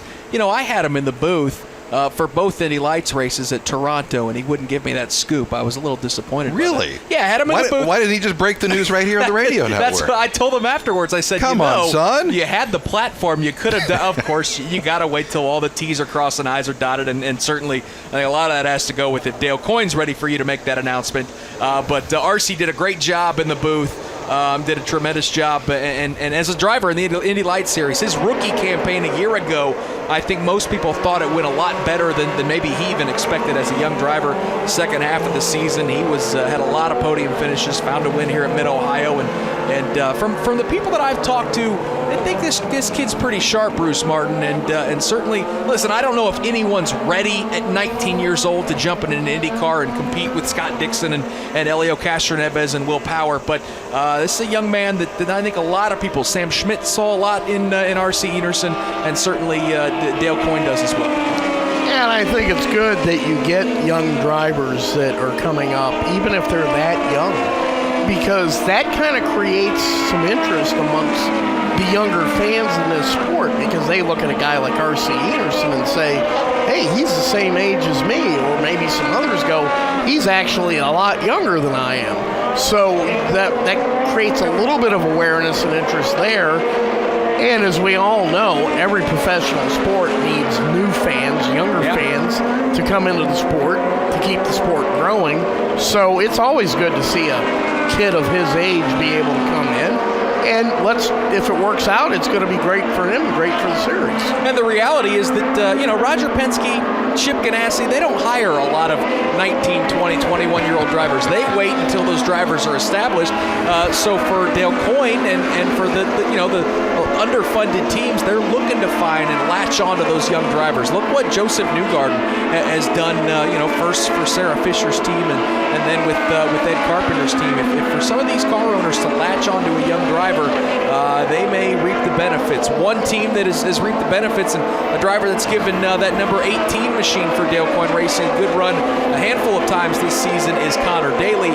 He brought out the red flag moments ago, Jake Query, and right now that Jonathan Bird's Honda sits on pit lane in front of you. And it sits on pit lane without two things: a nose on the front of it and a driver in the cockpit. Conor Daly is out of the car. He's talking to the team right now.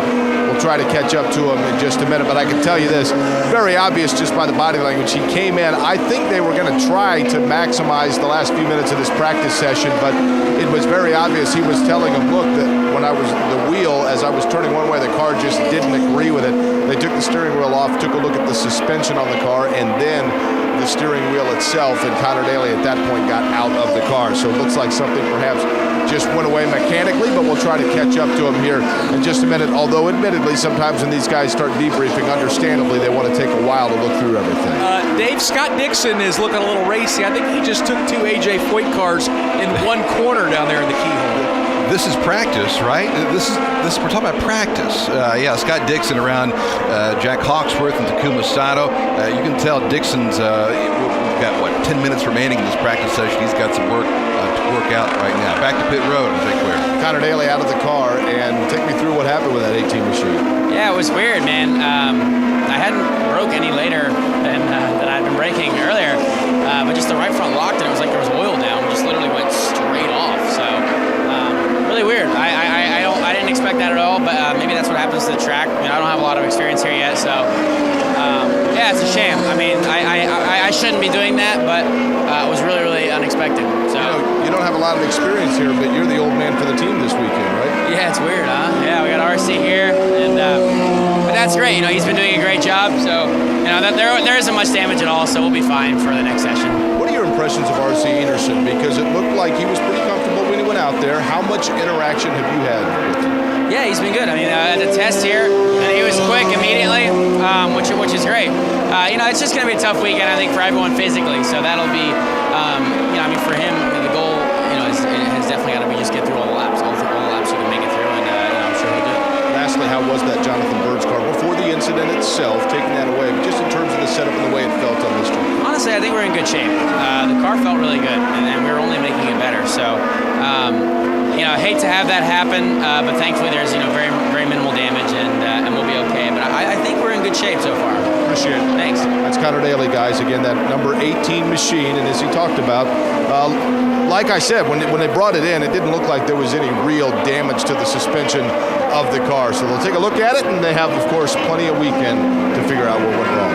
Dave, you and I were scratching our heads when we saw Conor end up where he did, and Conor kind of gave an explanation. I'm not sure he was entirely sure what happened too, but we saw Will Power go off moments earlier before, so maybe an opportunity, as Conor said, maybe there was a chance that there was some oil laid down or maybe a little bit of gravel, but still for Conor Daly, 13th fastest in this practice session, and he, as we've talked about, he's given that car for Dale Coyne Racing a couple good runs this year, and I think has shown enough to me, and I think for a lot of race fans, that he deserves certainly another opportunity in the Verizon IndyCar series. Anytime you get a young American involved in a series like this, and he's proven, I think, that he belongs, he's going to find someone of that ability is going to find a spot, I think, at the end of the day. Although it's good to know that as we watch what happened to Conor, that we're scratching our heads, he scratched his heads. We're not crazy. We're all kind of wondering the same thing. So.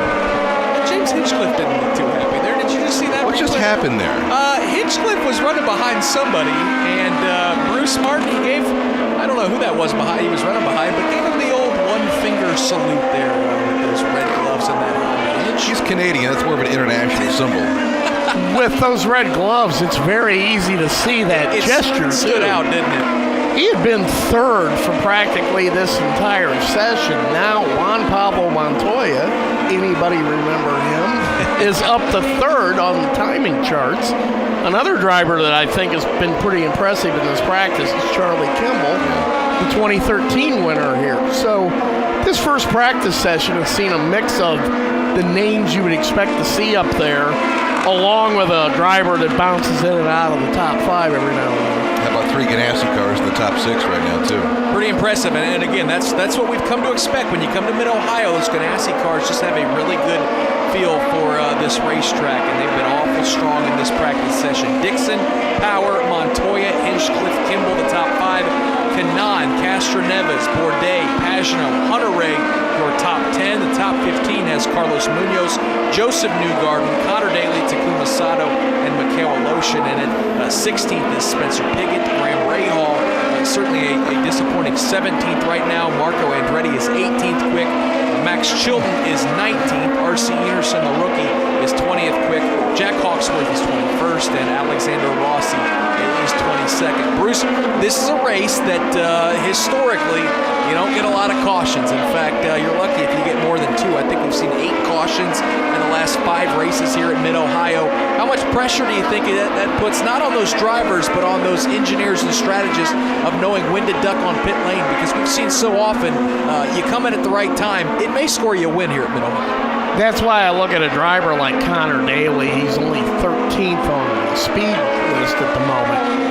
But his team owner, Dale Coyne, is a master at doing a strategy like that to get his driver to leapfrog toward the front of the field. We've seen Conor Daly at the front of the field a couple of times this season. One at Detroit, the other at Elkhart Lake. And what's really good about Conor is once he gets up there, he races very well with those top guys, the Scott Dixons and the Simon Pagenaud. He races very well with those drivers who are the elite group of drivers in this series. That shows you how much talent Conor has when he's able to get up there. And it would be interesting to see a little bit of pit strategy like that play out on Sunday. Dave, you're going to see it firsthand on pit lane. I mean, Davey Hamilton talks about it so often. As soon as that fuel window opens up, you better get on pit lane, and it's going to be a mad dash for a lot of those guys. We all saw what happened in Toronto when Dixon didn't come on. By the way, I enjoyed listening to the Advanced Auto Part Radio Network on the Toronto race. I was sitting on a beach in Florida. Oh, that's rough. Huh? And I had the radio. I was on the internet. and by the way, thank you for IndyCar.com for running the radio network, because it was a great view.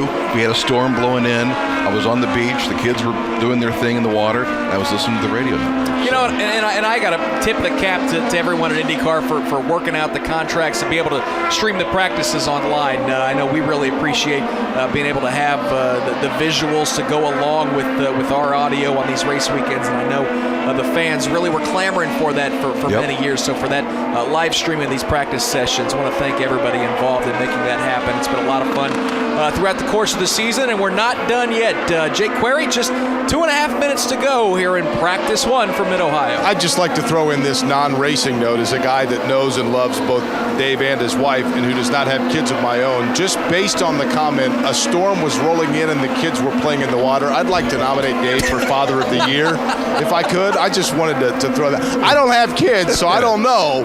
But, I mean, might be time to... You want me to further explain everything? Okay. The caution flag came out. It might be time to go ahead and pump the brakes. That's all I'm saying. That would be Child Protective Services on line 1. They'd like to speak with you, Mr. First. I'm sure you had a watchful eye on him, baby. The storm was like 10 miles away. We were looking at the Gulf. We were fine. I should have elaborated a little bit more on that. Hey, the good news is, and we thought weather might be a factor so far this weekend. It's kind of lingering in the forecast. Boy, it's turned into a pretty nice early morning here in Lexington, Ohio. Jake, just how humid is it, though, down there? You can feel it for sure. Now, the weather forecast right now, I know we hate to mention precipitation, but it's right hanging around 60% for late this afternoon. And, that may affect things. The final session of the day actually is the Indy Lights presented by Cooper Tires at 3:30 this afternoon. That might be the first one to really be affected. We've got about 3 hours before the Verizon IndyCar Series goes back out. So we'll see how that comes into play. But then it's just kind of those spotty Midwestern shower pop-ups that could happen between now and when we actually have the race on Sunday. But the track temperature here, just over 90 degrees, the ambient temperature at 80. But guys, it certainly is humid. You can feel the moisture in the air, even more so than, let's say, 45 minutes or an hour ago. Just about a minute to go in this practice session.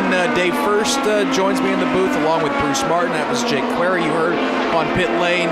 Bruce, of course, always great to have you in the booth. Tell us a little bit about where you've been working on, what you've been working on, and certainly where everyone can read about all the great stuff you've been writing about.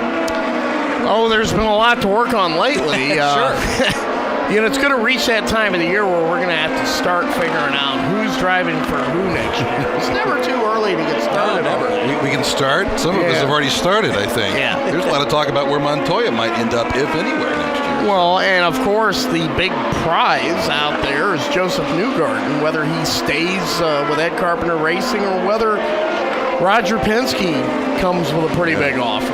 So there's plenty going on. You can read my stuff, Autosport Magazine, Autosport.com, Speed Sport Magazine, NationalSpeedSportNews.com, the Honda IndyCar Report on Fox Sports Radio, and, of course, the Verizon IndyCar mobile app.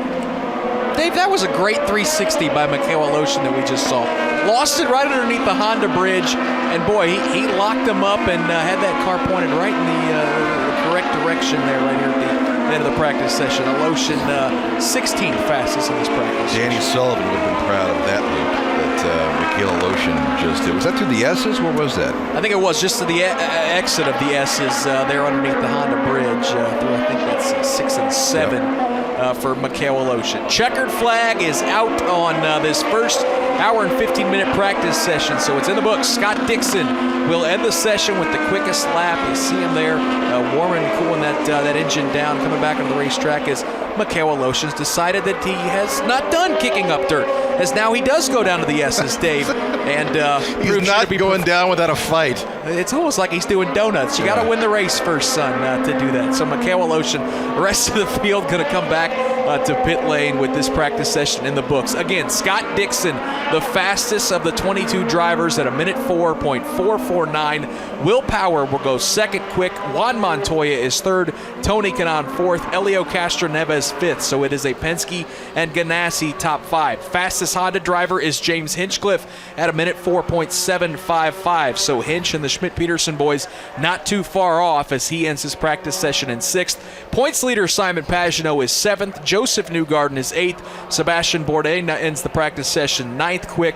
Ryan Hunter-Reay, the second Honda in the top 10, he is 10th quick. Charlie Kimball, who showed some speed in this session, was 11th quick. Marco Andretti finds a little bit. He ends the session in 12th quick. Graham Rahal will be 13th fastest. Carlos Munoz is 14th. Conor Daly, who had the one red flag, brought out the one red flag for going off course in the keyhole. He ends the practice session 15th quick. Takuma Sato for AJ Foyt's organization will be 16th quick. Mikhail Aloshin is 17th fastest. Spencer Pigot ends up 18th. Jack Hawksworth ends up 19th. Max Chilton is 20th. R.C. Anderson 21st. And Alexander Rossi 22nd. And we're seeing a very heated conversation between Sebastien Bourdais and James Hinchcliffe down there on pit lane, Dave, first. That might have been from the incident earlier. We saw Hinch give a gesture to someone. I think we just figured out who that someone might have been in Sebastien Bourdais. So I don't know how heated it was. Hinch was I guess he did smile at the end. Through it, although it is Hinch, and I think he smiles through most anything that he does. But perhaps those two having words here as practice number 1 wraps up here. Yeah, it's rare to see James Hinchcliffe that demonstrative when it comes to anger. It's not that rare to see Sebastien Bourdais that demonstrative, though, when things don't go very well. So it will be interesting over the next few minutes to find out what that was all about. All right, so here's what's coming up on the Advanced Auto Parts IndyCar Radio Network. Practice 1 in the book for both the Indy Lights Series and the Verizon IndyCar Series. Practice 2 for IndyCar coming up at 2 Eastern.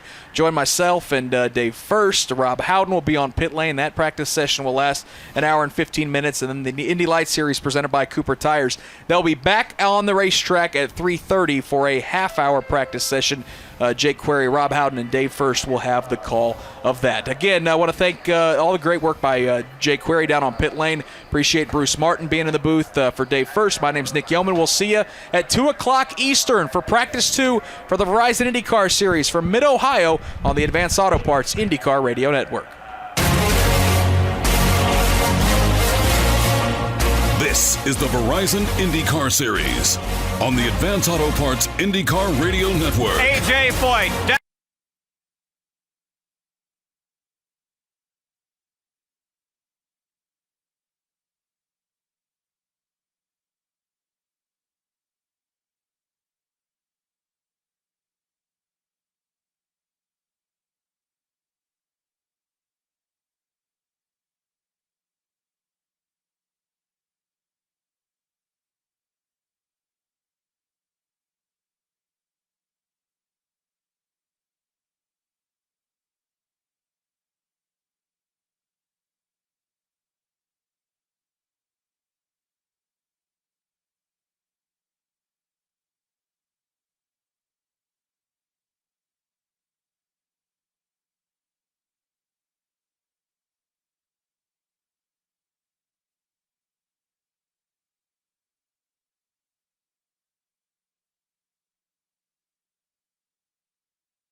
Rob Howden joins me again as we have our second appearance of the day for our Pro Mazda Championship drivers, presented by Cooper Tire. As Pagenaud Award, Pagenaud, I'll get it right. Pagenaud Award, our points leader. Aaron Telitz, also our points leader, as the two drivers tied for the points lead with 297 points, and Aaron Telitz was quickest in practice this morning. Yeah, to be honest, John, obviously the season's starting now. Really, everything that's happened before that, when you think about the championship, really goes out the window because we are tied atop the points, 297 points for both Pagenaud Award and Aaron Telitz. Pagenaud won the first 6 of the 7 races. Actually, the season getting started with Aaron Telitz winning at St. Petersburg. And as I had said before, when we talked about morning practice today, that it appeared that Pagenaud was just going to walk away to a record-setting year, win the championship. But then again, this is racing, and we just talked about that here in the booth. That you never know what's going to happen. Yep. And Aaron Telitz strung off a streak of 4 straight wins, and really that was punctuated by the fact that Pagenaud had a DNF in the opening race at Toronto 2 weeks ago. He got involved in an opening lap incident, was out.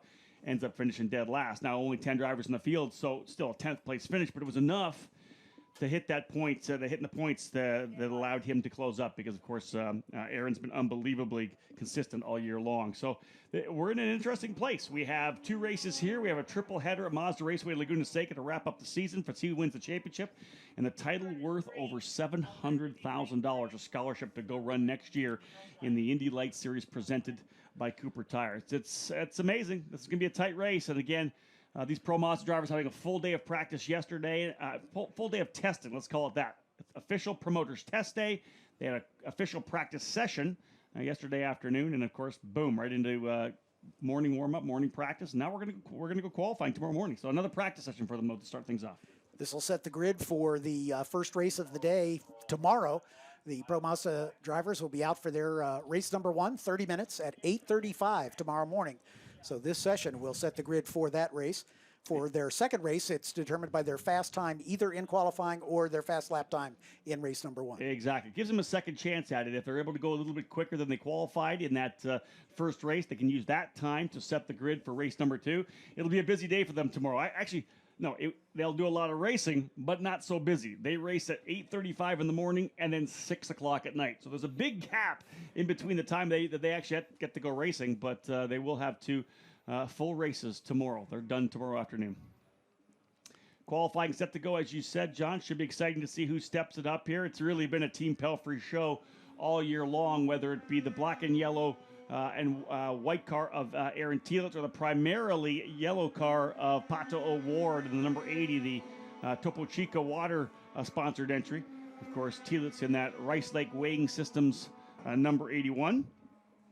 And again, both tied 297 points, and they were both very quick in morning practice as well. They were first and second. So they're not really leaving too much to the imagination right now. It just depends on who's going to be able to be on top. But again, that's what's important, that bonus point for qualifying on the pole position. Yep, exactly. That'll make the difference here as they're tied coming into these 2 rounds here at Mid-Ohio. Telitz's time in this morning's practice session, a 1:19.0625. Nicholas DePero was second quick in the 31 car at a 1:19.518. Will Owen third fastest. So Pagenaud Award back in 5th in this morning's practice session. Yeah, I'll correct myself. It was actually 5th this morning, but they went back and forth yesterday. They were the guys to watch in the first couple sessions yesterday. Will Owen's actually, you asked me before this morning, who's been the surprise?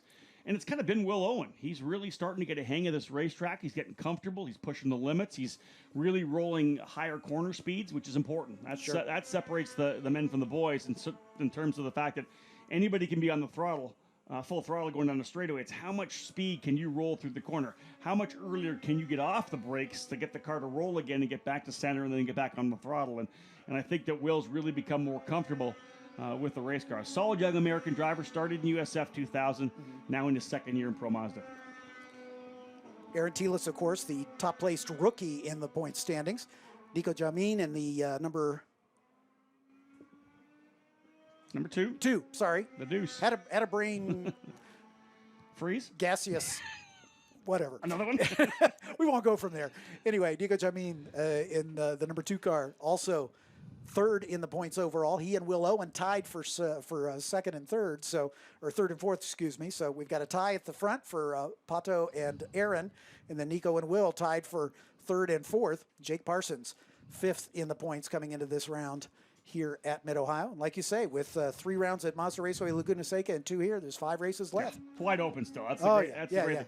The championship really is just down to Patricia O'Ward and Aaron Tielitz. They've got enough of a gap, a full 90 points, which is essentially almost 3 full races, or over 3 full races in terms of getting the full points. So at this point, we're just laying out for these 2 guys, mano a mano, battling for essentially $750,000. It's crazy. Our other announcers making their way out to their stations, and Brian Culbertson has already taken up his spot on the S's. Good morning, Brian. Or not. Again, they just say a long walk, long drive out there to get to their positions, and I'm looking forward to having them here. That's one of the things, John, I've always said, and I blasted out on a tweet earlier today. It's always a pleasure to come here and work with your guys. It's something we don't get around the circuit. There's really no other place where we have turn announcers to work with the track PA. It's fantastic. Tielitz, again, as we said, was the quickest driver this morning. Right now, he leads the way. Pato O'Ward jumps up into second. Just getting things underway with this session right now. As I said, Tielitz leads in the number 82. Pato O'Ward in the number 80. Nico Jamim, we'll keep an eye on Nico. He goes to P1 right now, 119.490. But Nico only got 3 laps in the morning session. They had some kind of an issue with the race car. He's going to roll out here on to start-finish in that Soul Red Mazda Speed-sponsored car. All the drivers in those Soul Red cars, that's the champion from last year. And we'll see that throughout the 3 rungs of the Mazda Road to Indy presented by Cooper Tires, as we have Dakota Dickerson in USF 2000. He won the scholarship through the Skip Barber Championship Shootout. He gets a full scholarship to run this year in the USF 2000 program. Of course, Nico Jamin, big winner last year in USF 2000, won the last 3 races of the year, including the triple header here, swept all 3 events here at Mid-Ohio last year. He gets a scholarship to run in Pro Mazda, and of course we'll have that beautiful Soul Red number 2. And then the Soul Red colors will be on the car of number 55, Santi Urrutia, the young driver from Uruguay who won Pro Mazda last year, took that scholarship to run with Schmidt-Peterson Motorsports here in 2016. So, John, those cars, the 3 cars out there with those beautiful Soul Red colors, that livery that denotes them being the sponsorship or the scholarship winner from Mazda Speed. And again, big news, again, this we'll bring up as well this weekend, because it's obviously a local company, but we're really pleased to have any kind of a partnership with, and that's Cooper Tires. They announced earlier this week that they had picked up the naming rights as well, co-naming rights for the entire program. So it is now the Mazda Road to Indy presented by Cooper Tires. And on behalf of Anderson Promotions, we're just absolutely thrilled to be able to have even an increased level of support from Cooper Tires. Chris Pantani and his whole crew, such a part of the family that developed this program that allow these young drivers to work their way up the ladder. And we're just thrilled to have their name on the entire program. Aaron Tielitz setting the pace, and he's into the 18s, as is Nico Jamin, as both those drivers under 1:19. Tielitz at a 1:18.3979. Hey, that's really close to a track record here right now. Our track record, a 1:18.300. Tielitz less than a tenth away from a new track record, 1:18.398, and they have not yet come to pit lane to make adjustments. In fact, Pato O'Ward bringing the number 80 in right now. So I think we're going to see a new track record here for Pro Mazda. A record that stood for 10 years. Ryan Justice set it here back in 2006. So clearly, we're going to have some fast times here. We're already under the track record in IndyCar practice. So clearly, we're going to have some fast times here this weekend. Jamin second quick. O'Ward currently third. DePero currently fourth. Fisher fifth. As we've got 5 drivers under 1:20 and 2 under 1:19. About 3/10 separates the top 2 right now. 1:18.398, just under a tenth of a second off the track record set back in 2006 by Ryan Justice. Let's see if one of our drivers can get that job done here today. Again, Tielitz, Jamin, O'Ward, Owen, and DePero, your fast 5 here early on. But again, the way these sessions usually roll out, John, is that the drivers will go out and get comfortable with the car. They've made adjustments since the morning session. Probably use the same tires they were on. They'll get out there and get a feel for the adjustments they made. Hey, do I like it? What do I want to do? What is that last little adjustment we can do on pit lane? Then they bring it in, bolt on the new Cooper tires, sticker tires, make the adjustment. Usually drop anywhere from 2, 3 to half a second sometimes. So we're going to see a track record. Yeah, absolutely. I always love that. That's great. Absolutely, yeah. Especially one that stood for so long. 10 years, as you said. Wow. So Aaron Telitz continues to show the way, and he's looking for that all-important bonus point for the pole that'll put him officially into the lead if he's able to make that happen. But Pagenaud Award in the pits currently, third quick. He's about 8/10 off Telitz's time, so Pato's got a little driving to do here. Yeah, Nico Jamin just jumped to second, lap 5, 0.2 of a second back, a 118.625 for Jamin. He was very quick here, actually topped a test session back here in June. Likes this racetrack a lot, not surprising. 3 wins last year in USF 2000, but he really likes the undulating nature of this track, the rhythm sections. That's what he really stands out when it comes to facilities like this. And we've seen Nico win, of course. He won all 3 here.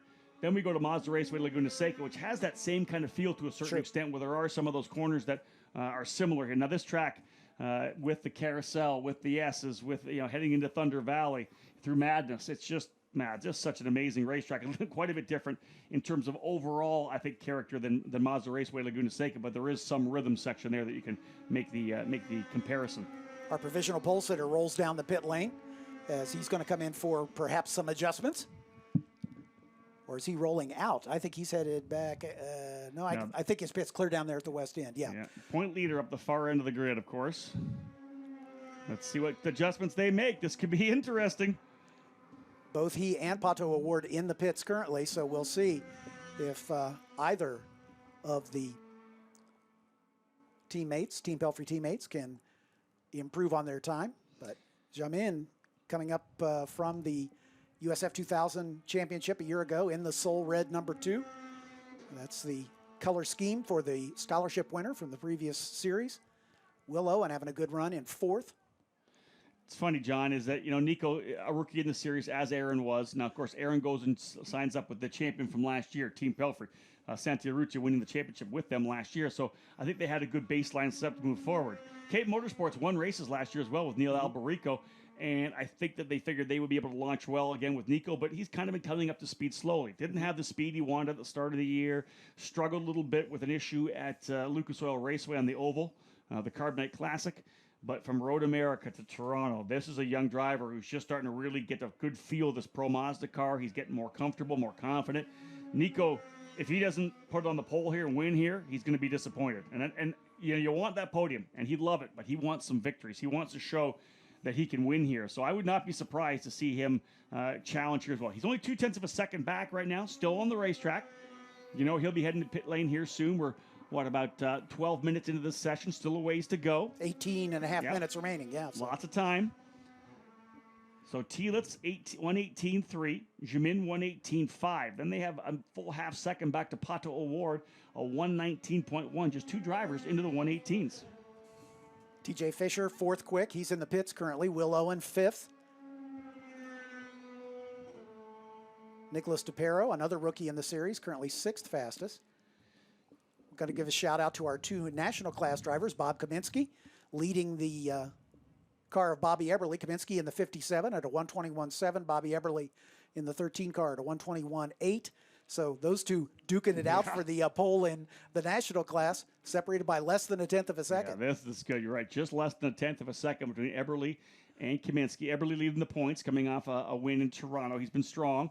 Moved over to JDC Motorsports earlier in the year, and that has just been a great fit for him. They've kind of balanced with the car he wants and the approach he was looking for, because he's just so unbelievably committed to becoming a better driver, just working on his racecraft, pushing his limits all the time. He wants to be able to run up there with the young guys, so he's pushing hard. Bob Kaminsky, we get him to come run with the series every so often. Of course, he always comes to run when we're here at Mid-Ohio. The car being prepped and serviced this weekend by the John Comiskey Racing crew. So again, John Comiskey wrenching for Bob Kaminsky. So let's make sure we work on that alliteration throughout the weekend. Thank you so much for that. Telitz still up top, though. Again, 118.398. Those Team Pelfrey cars, I believe, still on pit lane. Here comes Pagenaud Award, just getting things going. Again, Jamin back into pit lane now. Here's the adjustment for Nico Jamin now as the Cape Motorsports with Wayne Taylor Racing crew will go to work. Dominic and Nicholas Cape, of course, stalwarts in the USF 2000 program, multiple championship winners. I think they've won the last 5 championships in a row in the USF 2000 series, and they've been going, since the late 90s. These guys are just They are the juggernaut in USF 2000. And we'll see how they do it when they transition into the new race car, too. And we have that new car next year, the USF 17. It'll be a white, clean piece of paper for everybody, which I think will really kind of level the playing field to a certain extent. But those two guys are so smart. They understand this 2-liter program. It'll be interesting to see how they transition into the new car. Jake Parsons now into pit lane in the 00, currently in the 7th position, coming off a fine third-place finish in Toronto after a really hard wreck earlier in the weekend. Both he and Nicholas DePero got into the wall in the new section of the racetrack, turn 11. Here comes Eberle in the Midwest Dental, number 13 for JDC Motorsports. So a lot of takers on pit lane right now, and not surprising. Right midway through the session, as you said, just about 15 minutes to go. Here comes the 57, the Slick Locks white and red car for Bob Kaminsky. Eberle able to just pip him. 121.2 for Eberle, 121.3 for Kaminsky. So those are our two national class drivers, 20 years of age and older. Waiting for the guys to get back on the racetrack to take a run at the new track record here and to run at the pole position here in Pro Mazda, second run of this Mazda Road to Indy. TJ Fisher across the line in the 81 car. No improvement of his time as he's just now on a hot lap.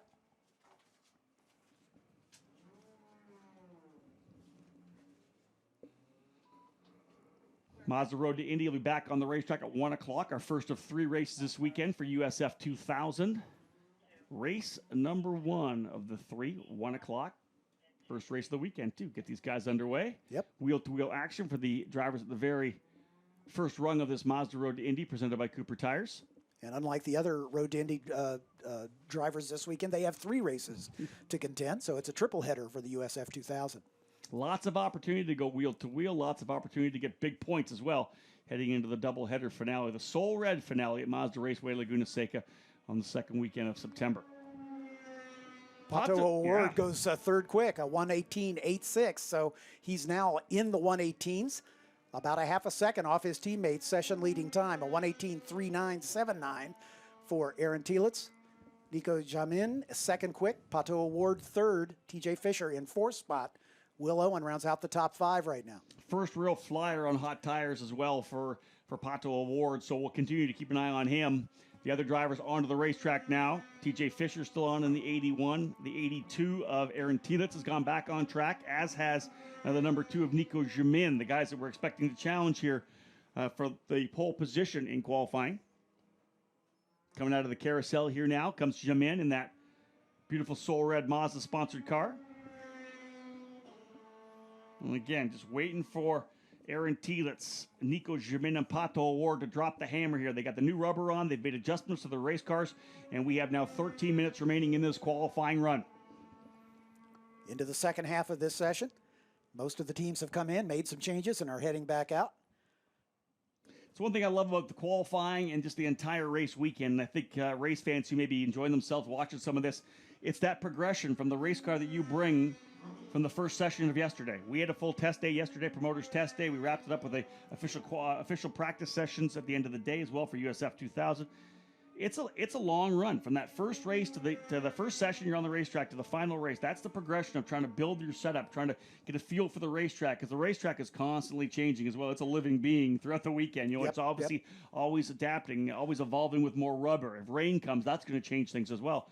But the teams, the drivers, the coaches, they're always just trying to continue that strategy, that game, that playbook that they've laid out for the entire weekend of where we need to be by the end of the weekend. And I think that's what we're seeing here. Some of these drivers finding the speed.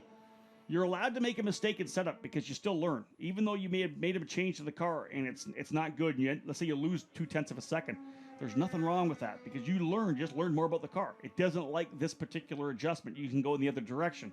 You may have lost a session to a certain extent, but you've learned a lot about your race car. That's no doubt about it. And talking about the track rubbering in, we've got 3 different types of rubber here this weekend with Pirellis on the Pirelli World Challenge cars, of course, Firestones on the Indy cars, and then the Cooper tires on the Mazda Road to Indy cars. So that variability also will change after every session, depending on if you follow another session that with a different rubber compound might change the complexion of the track for a couple laps. Zoning into the turn in, you got to cross over that rubber, then wait till you get to the other grip on the other side. Just our cars are so much lighter, smaller, a little more nimble. Of course, not the same horsepower. And probably don't generate as much downforce either. So, Not even close. Yeah, not even close. You're right. Telitz, Jamin, and O'Ward still your top two. Still the only three drivers under a minute 19. As Telitz, the lap he set early in the session, a 1:18.3979, still stands, has the provisional pole, as he's got about 0.2 of a second in hand over Nico Jamin. And Pagenaud O'Ward, another 0.3 back in third, and then almost a half a second back to TJ Fisher in the fourth spot. So only three cars under a minute 18 right now, as we're counting down to the final 10 minutes of this qualifying session. Yeah, John, last time by, Telitz laid down to 1:18.983, so about 0.6 of a second off the best lap he was able to turn earlier in the session, but still, that would put him just a little bit behind Pagenaud O'Ward. He's got some good speed here, even with the car just coming up to speed. Nicholas DePero just turned his fast lap. He's in the number 31, the white and blue machine. Fourth quick for DePero, the young driver for Hinchcliffe Racing out of Argentina. A 1:19.244, 0.8 of a second behind Telitz now. As it looks like we have a three-driver battle here. Interesting to see that Telitz and Jamin going back at it again. They were teammates last year at Cape Motorsports with Wayne Taylor Racing in the USF 2000 series, and they went back and forth, and Jamin really had the better of Telitz last year. Teammates, Jamin, as I said, won the last 6 races of the year. Aaron got a race win in the middle, but just wasn't able to quite match the pace of Nico throughout the season. What difference a year makes. Tides turn. You know, obviously Nico hooks stays with Cape Motorsports with his sponsorship and scholarship from Mazda, and Aaron makes the move, able to find the money to be able to make the move over to Team Pelfrey, and he has paid them back in a big way, and really has become one of the dominant drivers here in the series over the last 2 months. Out on track, Nico Jamin right behind Bobby Eberle, making a bit of a hand gesture. Driver off at the inside, coming up the hill there out of Thunder Valley. That was, I believe, Pagenaud O'Ward. O'Ward, I believe, in the Topo Chico car off the racetrack coming up the hill. We saw Alexander Rossi go off there in the Verizon IndyCar Series practice, just rolling too much, getting through and up over the hill, that blind corner, and you hook that wheel on the outside of the curbing and just sucks you off into the grass. And he's just getting going again here right now, John, coming through the carousel. I would expect, heading right to pit lane. Yeah, just as his teammate comes by to complete another lap. So, again, no change at the top as Pagenaud O'Ward pushing hard to try to find that extra couple of tenths that he needs to get to the top of the order. And oh, look at this. Nico Jamin got closer. Nico Jamin within 0.2 of a second now of the pole. 1:18.595 for Nico Jamin last time by. Less than 0.2 of a second off of Telitz, who has not been able to get back to it again. 1:18.446. Telitz, this next lap should be the flyer if he can put it down. Looks like he goes by exactly the same lap time. 1:18.383 again. He just matched his time from the first session. We want quicker. Yeah, talk about consistency. What's up with that? I want a track record. Jamin, now that he's clear of Bobby Eberle, might be one to watch as well, as he appears to be on a flyer. We're down to about 7.5 minutes remaining in the session. We didn't get a chance to mention that, but Nico did get caught up behind Bobby coming through turn number 1 here. Tried to get by. Bobby they were actually getting Bobby to work on rolling more corner speed in 1, and he just did not let Nico go by. So that lap will get wasted, having to hold up there a little bit. Nicholas DePero turns his fastest lap of the session, moves up to 4th. Yep. Now bounce back to 5th as Will Owen retakes that 4th spot with a 1:18.8334.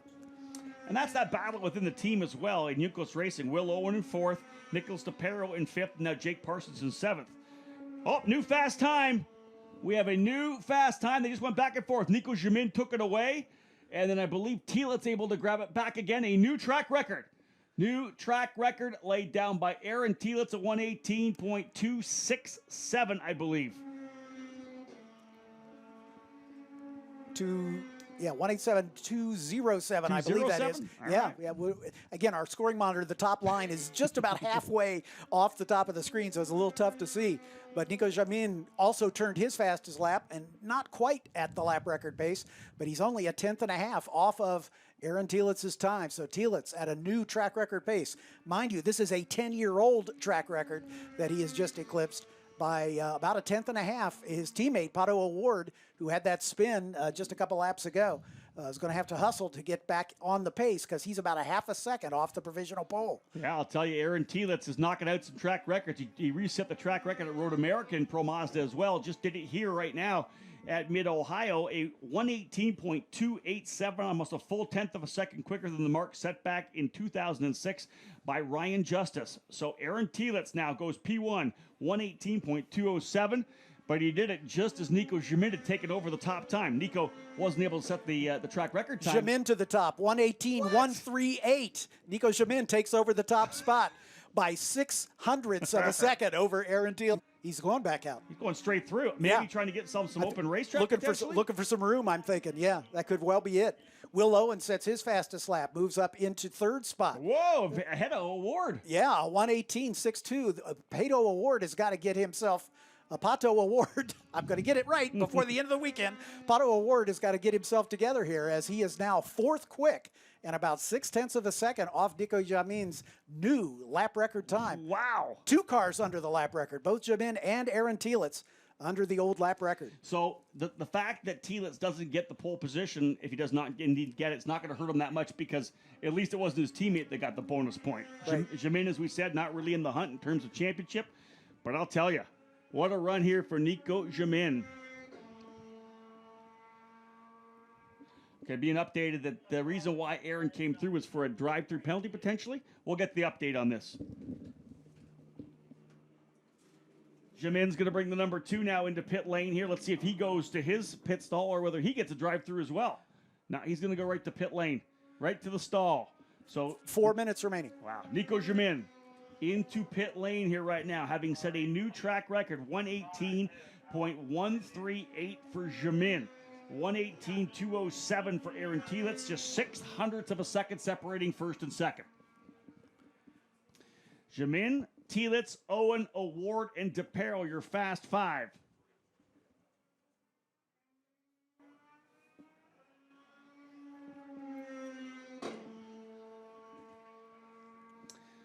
So apparently what we were told is that I think Aaron Telitz had got a stop and go penalty for whatever reason it was.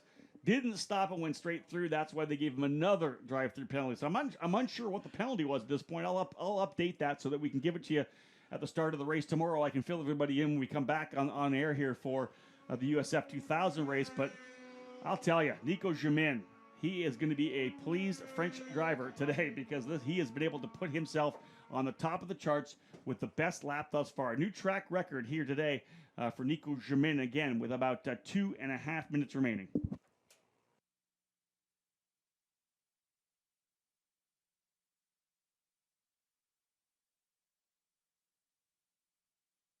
Keeping an eye on Telitz, a 118.207 for Aaron Telitz.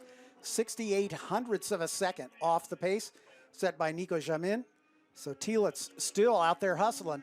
His last lap, a 118.25. His best lap, a 118.20. So Telitz continues to scrap to see if he can get himself back into that top spot. Pagenaud Award has not headed back out. He's still being shown in the pit lane in the number 80 car.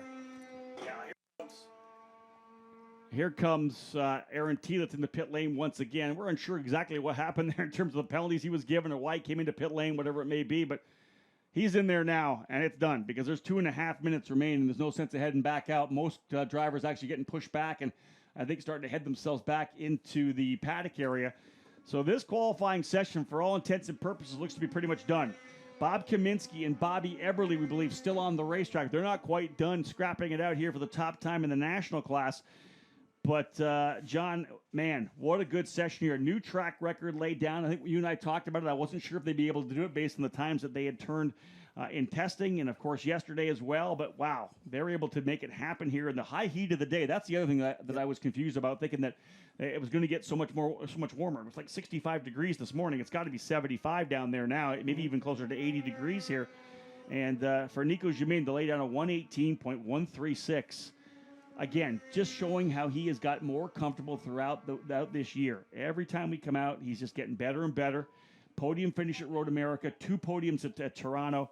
He'll want to go podiums here for sure, but he's going to want a race win. 118.138. He is currently your provisional pole sitter with a minute remaining over Aaron Telitz, Will Owen, Jake Parsons, and Pato O'Ward. Getting word that Bob Kaminsky spun it up in the S's as he's trying to improve his lap time. Once again, he and Bobby Eberle, the two national class competitors, just swapping fast laps back and forth. They're only separated by a few hundredths of a second. A 120.66 for Kaminsky, a 120.70 for Eberle. 400ths of a second. 400ths of a second as those two national class competitors going after each other. Jake Parsons sets his fastest lap of the race, but fast lap of the session, should we say, at a 118.677, closing to within half a second of Nico Jamin. Will Owen in the 23 car is third quick. Pato O'Ward already pushed back into the paddock, as is Aaron Tillitz, as the checkered flag is coming out right now. So it looks like Nico Jamin, unless Parsons has a real flyer in him, or Will Owen perhaps. Yeah, I don't think either of those drivers have what it takes. They're a half a second off in terms of pace. They'd have to really pull one out of their hat to make it happen here today. But wow, I tell you, Nico Jamin, remember, 3 straight wins last year in USF 2000. It will be interesting to see if he's able to come and grab that 4th straight win here, getting a victory in Pro Mazda. Regardless, pretty solid run. Here comes Kaminsky into pit lane. He has a provisional pole, provisionally the fast driver in our national class, a 120.660. As John had said, just about 400ths of a second quicker than Bobby Eberle. And here comes Eberle, so. Checker flag being shown here at start-finish, so that will cap things off. This is Nicholas DePero in the 31 coming through as well. DePero P6. But when it all shakes down, we have ourselves a new driver with a fast lap, a new track record here in the Pro Mazda category. Will Owen sets his fastest lap on the last lap, stays third, though. A 118.54 for Will Owen. He's only 0.4 off the pole, so Owen starts third for tomorrow's first race of the weekend. Nico Jamin on top. New track record at Mid-Ohio for Pro Mazda, 118.138. Aaron Telitz, who battled him last year in USF 2000, goes to second at 118.207. But Telitz and O'Ward, the two leaders in the points, 2nd and 5th respectively. Will Owen and Jake Parsons, the two drivers from Juncos Racing, will start alongside each other on row number 2. First race for Pro Mazda, bright and early. Grab yourself a coffee, 8:30 in the morning to kick things off here and for Pro Mazda. And man, this is going to be a good race. It's not a huge field. We have 9 cars here, but the racing up front, I think, is going to be a lot of fun to watch. The top 7 separated by less than a second. So everybody not in the national class lapping within a second of each other. Should be great racing coming up. Rob's going to take a brief time out as we bring our Pirelli World Challenge GTS drivers out for their qualifying session, and Rob will be back with us for pre-race festivities at 1 o'clock, kicking off for the first of 3 USF 2000 races coming up just about an hour from now. It's going to be exciting. I'm looking forward to it. Thanks, Rob. Thank you, John.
Thanks so much, Rob Howden. As we're getting ready to kick off our first race of the day, let me introduce the other voices you'll be hearing on the public address system throughout the weekend.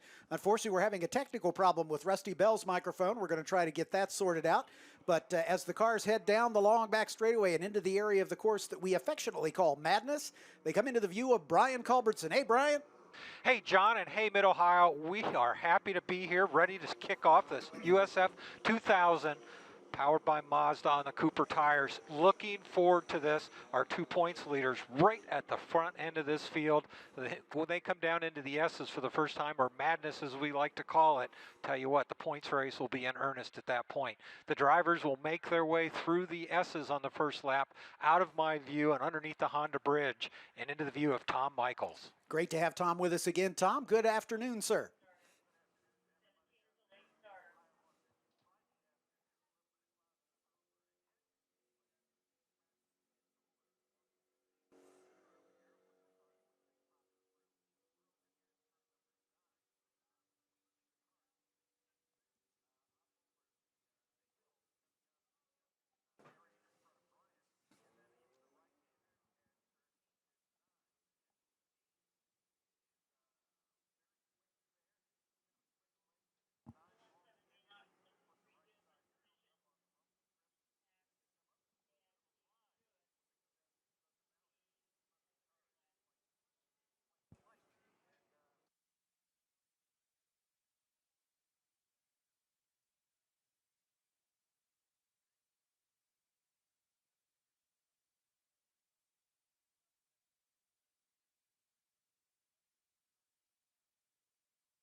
Thanks, Tom Michaels. We pick up the cars as they come up out of Thunder Valley and into turn 11.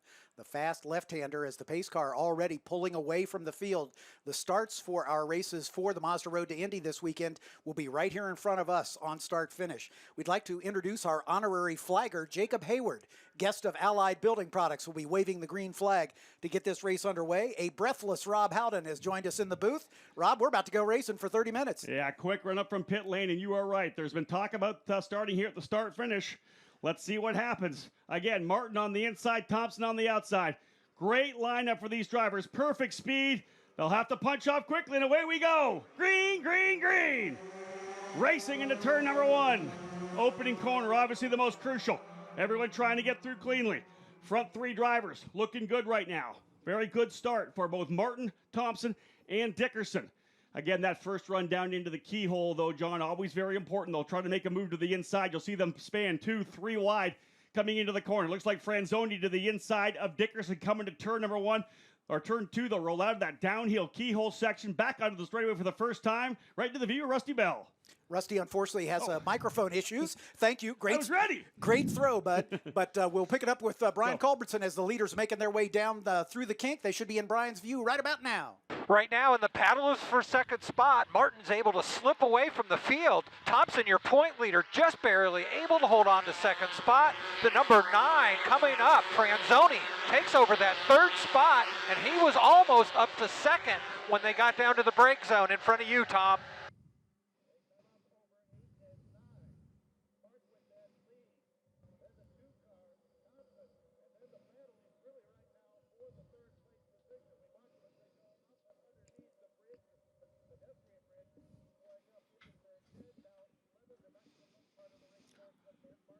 Really solid run right now there for Dakota Dickerson, running third behind Franzoni, just getting things settled in here. So Franzoni and Dickerson look like they're going to start battling it out here for third spot. Fourth is Gavin. Fifth is Ricards. Sixth is Lloyd. Seventh is Kane.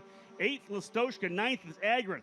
We've lost one driver already. That's Robert McGinnis following to the tail of the field. The number 20 of McGinnis, I believe, potentially getting together with Cameron Doss. Those two drivers, rookies in the series, and McGinnis, your point leader, now with a DNF. Here's the coming out, I think, that's turn number 9, I believe? Yeah, right in front of Tom Michaels.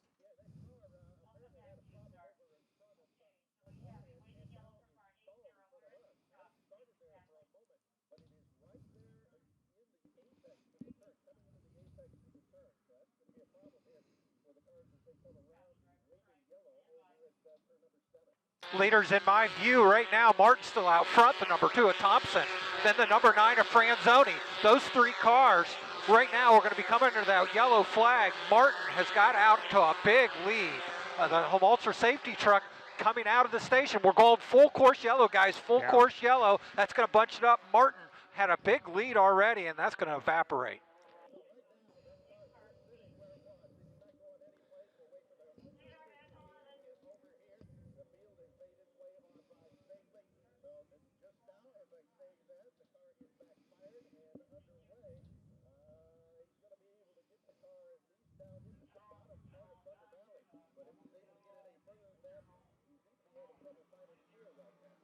Potential clutch issues potentially there for Robert McGinnis. He's already dropped the lap, so it's not going to help him at all. He's going to cruise, at least try to cruise up and out of Thunder Valley. The home ultra safety crew trying to follow him through, I believe. So again, trouble for McGinnis. That's the driver who he's actually going to come to a stop just coming up out of Thunder Valley. Not able to get all the way there, John. Yeah, the home ultra safety truck right there with him. They'll get a tow trap attached, and it's a quick run into the pit entrance from where they are, right at the entrance to turn 11. For whatever reason, Cameron Doss did not take the start of the race. He's listed as a DNS, so I'm not quite sure what issues there might have been with Cameron's machine, but he is not in the grid for some reason. Well, I'll tell you what this does mean. Nothing really in the championship chase, but when we're talking about Rookie of the Year, there's a really good battle. But not said there's a potential battle between Dakota Dickerson and Robert McGinnis. Those two drivers still quite a ways apart on points, but Dickerson's the guy with a lot of momentum right now. He's currently running in the 4th position. McGinnis with a DNF. That would be a huge point shift when we're talking about the Rookie of the Year standings. But again, up front, not surprising, a really solid jump there for Victor Franzoni as he was able to slide through. Franzoni, remember, started a little further back. He was P5, so the inside of row number 3, essentially right behind right behind Dakota Dickerson. He was able to make a nice move, get a good run through turn 1, and tuck the car to the inside as they headed over to the keyhole. Dickerson obviously not wanting to get too aggressive to block, and a wise move for Dakota as he slots into the 4th position. But again, here's your top 10, guys, after this, as we have a full course yellow. As we said, Anthony Martin leading the way, Parker Thompson in 2nd. Those are your 2 championship contenders. Victor Franzoni now runs in the 3rd spot. Dakota Dickerson in 4th. Luke Gabin 5th. Garth Ricard's in 6th. Jordan Lloyd in 7th. 8th is Nikita Listoshka. 9th is Jordan Kane and Isla Agron rounding out your top 10. Safety 2 has hooked up to Robert McGinnis's car, bringing him into the pit lane. We probably won't go green this time by unless the pace car can get into the pit exit. Let's see if the lights are off on the pace car. We could conceivably get it this time by because we have a clear track. Nope, the pace car is going to stay out. We're going to have one more lap under the yellow before we get the restart. Again, this is a timed race of 30 minutes. We've got 24 and a half minutes remaining in that 30-minute time limit. So at this point, getting a little update from our spotters and the Cameron Doss issue, of course, a non-starter. We thought maybe he was on the racetrack somewhere. Cameron actually, an incident during qualifying. So not able to get the car onto the racetrack here for Cameron Doss. I'm sure they'll go to work on it. We are going to go green next time by. But again, Cameron Doss, no starter with that issue from qualifying. So we just wanted to update our listeners and say hello to everyone listening on the Mazda Road to Indy app. If you've got that download to your mobile device or potentially listening in on USF2000.com or through the IndyCar race control page on their website, we are pleased that you're joining in with us here, getting live coverage, audio and video here from the Mid-Ohio Sports Car Course, and we are thrilled to be here. Rob Howden, the voice of the Mazda Road to Indy, alongside John Fippen and his fantastic crew here at Mid-Ohio. Not the start we wanted, John, but that's the start we got. It happens sometimes in the very first rung of the Mazda Road to Indy. We had a couple laps under green, so that's all good. But, obviously a technical gremlin biting Robert McGinnis's car, and he spun it, according to Brian, down in turn 6 and was unable to get the car refired and sort of sputtered his way up to right at the apex of turn 9, which is not a good place to stall. So the stewards felt the better decision to go full course yellow so that we could get a safety truck and get him towed out of the way. They've shown us on occasion, the race directing crew for this series, is that they're going to try to do whatever they can to keep us green. There's been times where a car has been stranded, what you would say maybe in harm's way, but not really. Yep. Once the field cycles through one time and they know the car's still there, of course, race control can say, hey, the car's going to stay there. Yep. Watch yourself coming through. We can have a held yellow. That was a tough one because he was essentially right in where you would turn into the apex of the corner. Maybe somewhere back between those two corners, he might have been able to hold on, and maybe he could have got him off into the grass, but I think it's a good call to go full course yellow. Absolutely. So we wait for the field to come around as they are down in Thunder Valley right now. The pace car in view. The beautiful Soul Red Mazda pace car goes through turn 11, accelerates away from the field as our leader, Anthony Martin, the Australian, leading the way with a very hungry teammate right behind him. Looking to go back to green. They'll be a single file restart. They'll work their way out of the carousel here. Now, this time, Martin's going to want to get that jump. He's going to want to jump with the loud pedal as soon as they possibly can. They'll work their way out here. You got to wait for the punch-off cones. We have some cones set up. Wait to the cones, and away we go on the throttle. Great start for Dickerson. He's going to go to fourth. Dickerson to the inside of Franzoni. Dickerson times the start and beats Franzoni into turn number 1 with their side-by-side. Franzoni rolling it on the outside. Gavin tried to go with him as they made their way through turn number 1. Let's see how they shake out as they head up toward the keyhole turn. Again, we apologize for not having Rusty Bell on the line, but we'll try to get that problem solved. 3 wide for 4th spot as they bend it through the keyhole and on their way down the back straightaway. It was a great start for Dakota Dickerson. He had the inside going into turn 1, but to be able to hold it on the outside, Franzoni stayed in the throttle, kept Dakota pinched down to the bottom, and Franzoni able to get a bigger run. They'll go down now into turn number 4. Again, Martin jumps out front. He's got about a 3-car advantage. Franzoni gets back to that 3rd spot. Your points leader, Thompson, hangs on to the 2nd spot. Everybody able to get through the S's his first time through. I expected Franzoni must have missed his start just a little bit because he should have been putting some pressure on Tom there in front of you.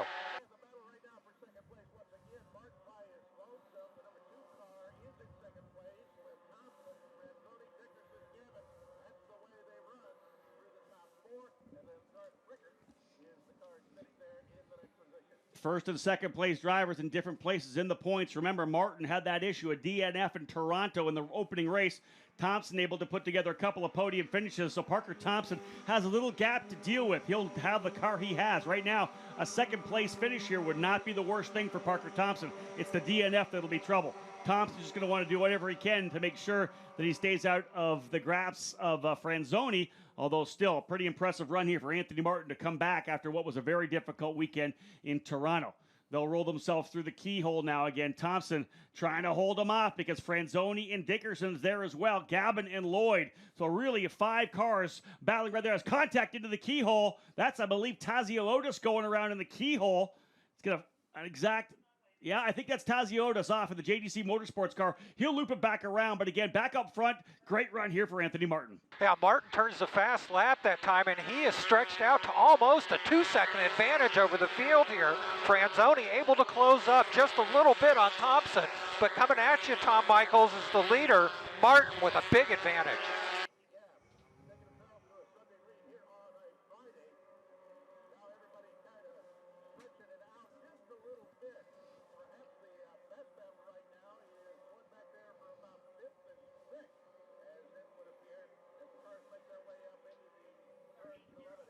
Trouble for Dakota Dickerson. He's fallen back a couple of spots. Remember, Dakota was right there off the rear wing of Franzoni in 4th. He's fallen back to 6th position now as the 91 of Luke Gavin and the 21 of Jordan Lloyd have been able to slip by. And you have to wonder whether Dickerson might have dropped the wheel somewhere and just had his competitors pounce. I didn't see a pass anywhere, even down into where Brian or Tom is. At least we couldn't see anything on the screen. So Dickerson, who was having a good run there in 4th, now finds himself down in the 6th position. But again, Thompson better look out because Franzoni's coming. They'll work their way out of that keyhole to run down through that corner, the off-camber, turn number 2, through 3, and all the way back down to Brian. Waiting for their field to get down here. And your leader, Martin, is the first one down here and continues to stretch out his advantage. Thompson gets a little breathing room over Franzoni. So the best battle right now is that one for 5th. The 5th place battle between the 21 and the 18. Lloyd and Dickerson going at each other through turn number 6.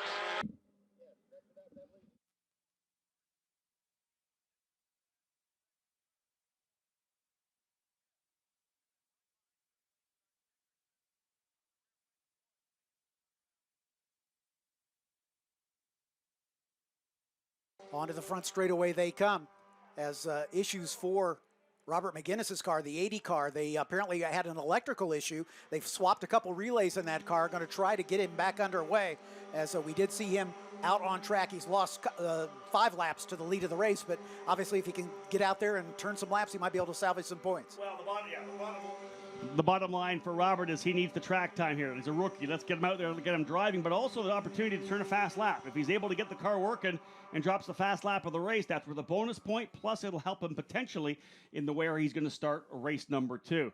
Again, drivers working their way down the back straightaway now. Pretty solid little advantage now, as we said, for Anthony Martin as he's trying to grab another win. Already a race victor earlier in the year. He won on the road course at Indianapolis. He was able to win the Carb Night Classic at Lucas Oil Raceway. A big win for him there. And he also scored a victory, 2 wins actually, at Road America. So he's been able to put a bunch of wins up. But really it was the trouble at Toronto that kind of blew things wide open and allowed him to get to a 20-point deficit from Parker Thompson. Working their way up now out of Thunder Valley. And looking over here, and I can see that Robert McGinnis actually not that far ahead of your leader, probably about 10 to 15 seconds ahead of Martin as he rolls his way up crest the hill, coming down over to the carousel. Pretty solid run here now for Martin. Thompson settling into that second position. Very, very consistent young Canadian driver. These two guys here, first and second, battling out for Rookie of the Year honors last year, and they're having a good run at the championship this year. Franzoni, a one-car team with Arms Up Motorsports. Max Hanratty was supposed to run here this weekend. Hanratty, I do not believe, making the call here today. So, again, a one-car team for Franzoni. He was a victor, as we said, at the streets of Toronto just 2 weeks ago. A big win for Arms Up Motorsport, their first in USF 2000 competition. Watching, again, the battle for the top 6 here as Dickerson and Listoshkin 6th and 7th, now about 2.5 seconds between them. So really, this battle now coming down to the top 6 drivers here as we look to see who's going to work it onto the podium. But a great start. Martin ahead of Thompson and Franzoni. Martin out front, but he better be watching the mirrors. Thompson clicks off 2 faster laps over the last 2 laps and has closed it down. It's about a second as they make their way through the S's. Right now, Franzoni not able to make the call, so he's falling back, but the lead is starting to evaporate, Tom. They're in front of you.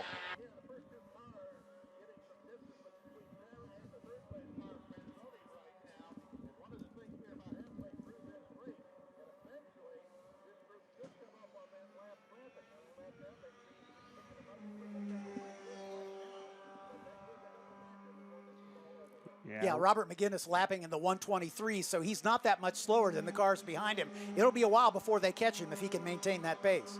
As you guys said, a great lap for Parker Thompson, quickest thus far. A 122.241 has dropped that lead for Martin, which was almost 2 seconds at one point, down to just over a second.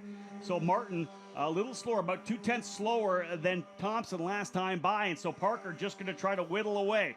Thing about this racetrack and these race cars is, again, cars start to get lower on fuel. They get a little more nimble, but the tires are starting to get worn away as well. Mid-Ohio, notorious on tires. It's a rougher surface. The makeup of the pavement itself, a little more abrasive.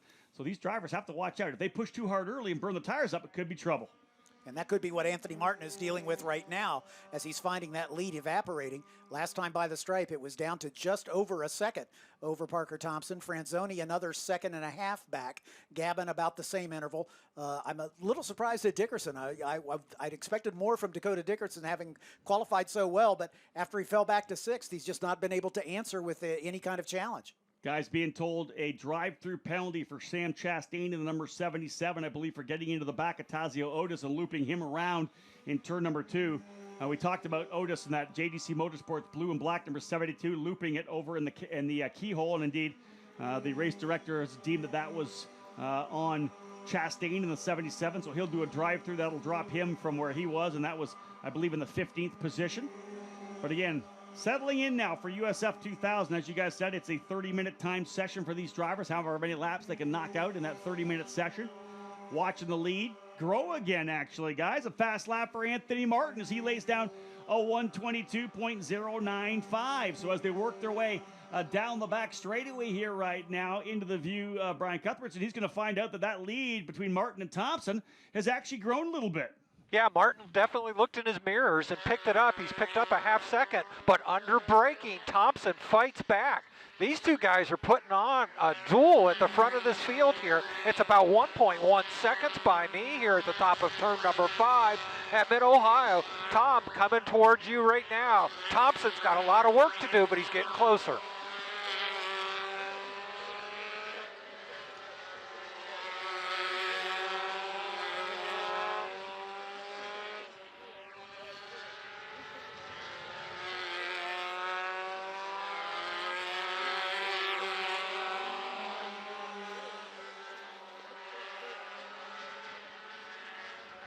You know, guys, I'll tell you, I talked to a bunch of the IndyCar engineers during my little lunch break, and they all told me one thing. This track is grippy already. Almost surprising how much grip that they had here today during the Friday test day, practice day for the IndyCars. Of course, USF 2000 Pro Mazda were on track all day yesterday. They cut the track nice and cleaned off and the rubber down.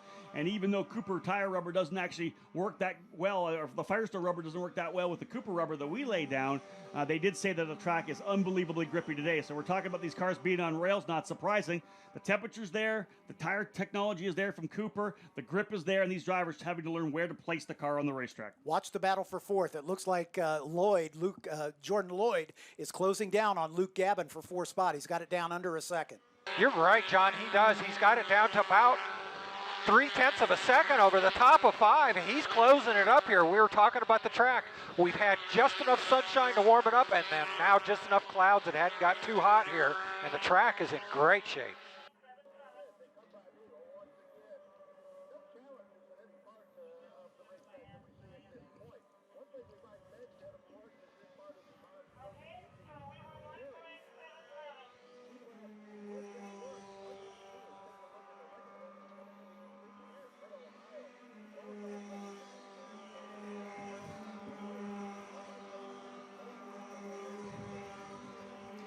Yeah, no doubt about it, guys. We looked at the Indy 500 lineup. 22 of the 33 starters would all run in this Mazda Road to Indy presented by Cooper Tires. And again, this particular program just starting to bear fruit when we look at the fact that the very first class of USF 2000, the featured Sage Karam, a kid that really isn't even into his mid-20s yet, just turned like 21 years of age. So again, this thing just starting to bear fruit. We're just starting to see the drivers starting to work their way into the top levels. And, you know, it's not happening for every driver. When you try to get there, even if you've won the Indy Lights Championship, it doesn't guarantee you a ride in the IndyCar program. You still have to put it all together. But we are developing so many great drivers with the talent they need to run at that level that when we start to get that generation shift, which is going to happen in the next 1 to 2 to 3 to 5 years with the top drivers in this program, all the drivers that are going to be in the program at that point are the guys that worked their way through this Mazda Road to Indy. Sam Chastain has served his drive-through penalty, so he's back out on track. We're getting word that Eric Filgueras in the number 12 car, the only national driver in the field, has had to retire with second gear gone in that car. So Filgueras, the only national class driver in the field, retires with a problem in the gearbox. Yeah, tough one for Filgueras. They're looking to put together a new program next year with the new USF 2017 car, that brand new car that will roll out next year. Filgueras is going to try to get that car rolling here now, I believe. He's down here on pit lane.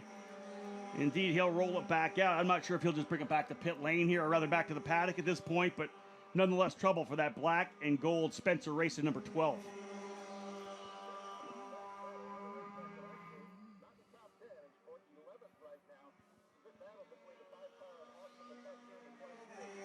Yeah. I definitely was looking at that one, guys. Two drivers together, just 0.2 of a second apart. Again, Austin McCusker, his first year in the series in that white number 5, the Primus Racing entry, currently 11th position. And pretty good run considering the fact that he's battling with a race winner. Yufeng Luo won earlier this year in the Grand Prix of St. Petersburg. So there's a second-year driver battling with a freshman, and that's what we see midway through the season. And that's really what makes Mid-Ohio so important.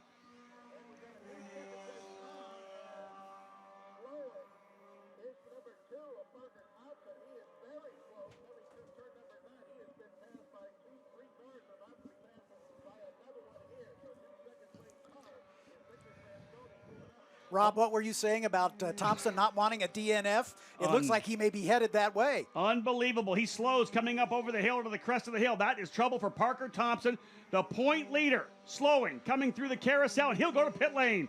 So your point leader, Parker Thompson, the Canadian driver, who coming off a win at the streets of Toronto, that Toronto Indy event is working his way to pit lane here right now. Some kind of an issue. That is going to put Franzoni up into second. Gavin goes to third. Lloyd fourth. And Dakota Dickerson fifth. And the championship, which I said was very much in his hand, all he needed to do was finish races, is now going to be blown wide open. Potential for a 30-plus point payday for Anthony Martin. He's only 20 back. And the way it stands right now, depending on how many guys have gone out, you're going to be looking at probably 4 or 5 points. We'd be close to a tie again going into race number 2. And it could be a three-way tie because Franzoni is going to be able to close up as well, as he's running in that second spot right now. So Franzoni and Martin are both going to make up some ground. Right. Parker Thompson could find himself in third spot by the end of the day. That's tough for sure. I don't think Franzoni's going to have quite enough points, but again, it'll be around 25 or 27 points for him. Second place, I believe, worth around 26 or 27 points indeed. So that would have put Franzoni just over 250 points. He could be in a tie. Very close. Unbelievable here in this particular race today. Dicey moments, the 5 and the 23. McClusker and the 23 of Lou has come together here at the top of 5, but both cars were able to continue. We almost rolled one here at the top of 5. That's the battle we were talking about for 11th spot, and Isla Agron is right there in the thick of that battle now as well, as those two beating on each other has given her the opening to perhaps move up into the top 10. Yeah, Austin McCusker able to get by Yufeng Liu, and they go back and forth as they are. In fact, Agron able to slip by. So Isla Agron now gets by. Big shakeup in that good battle there. It could be a potential problem for McCusker. He just rolls by right now. McCusker just now by start finish. Yufeng Luo is dropping, guys. I don't know if you see him on the racetrack anywhere, but Yufeng Luo appears to be out. Yeah, Brian said he came together with McCusker, so could be some damage on the car.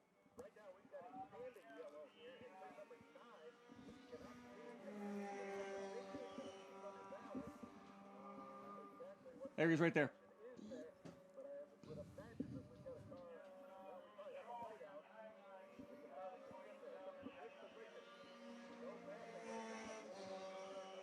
Yeah, Yufeng Luo, guys, just as they're coming up the hill out of Thunder Valley to driver left against the Armco barrier, so he's off.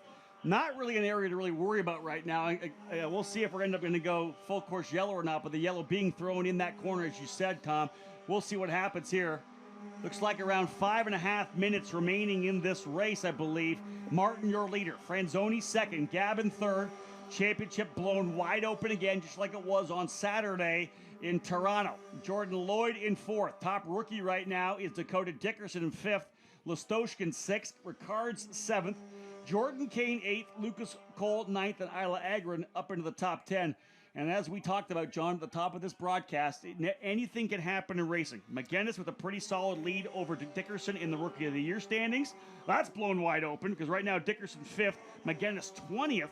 And then we came in here thinking Parker Thompson was going to be able to chill out and just be able to kind of run a good race to hold on to his point lead. But as we go full course yellow, he's off the racetrack and Anthony Martin's leading. So both the Rookie of the Year and the overall championship blown wide open. And that's going to be the end of it because with only 4.5 minutes left, even if they got the green this time by, they wouldn't have time to get restarted. Just as the battle was brewing for third spot, as Jordan Lloyd was closing in on the back of Luke Gavin. They were nose to tail coming down the back straightaway just before that full course yellow came out. So it looked like Jordan Lloyd might be looking to get himself up on the podium, but it may not be, as this full course yellow may well bring this race to an end.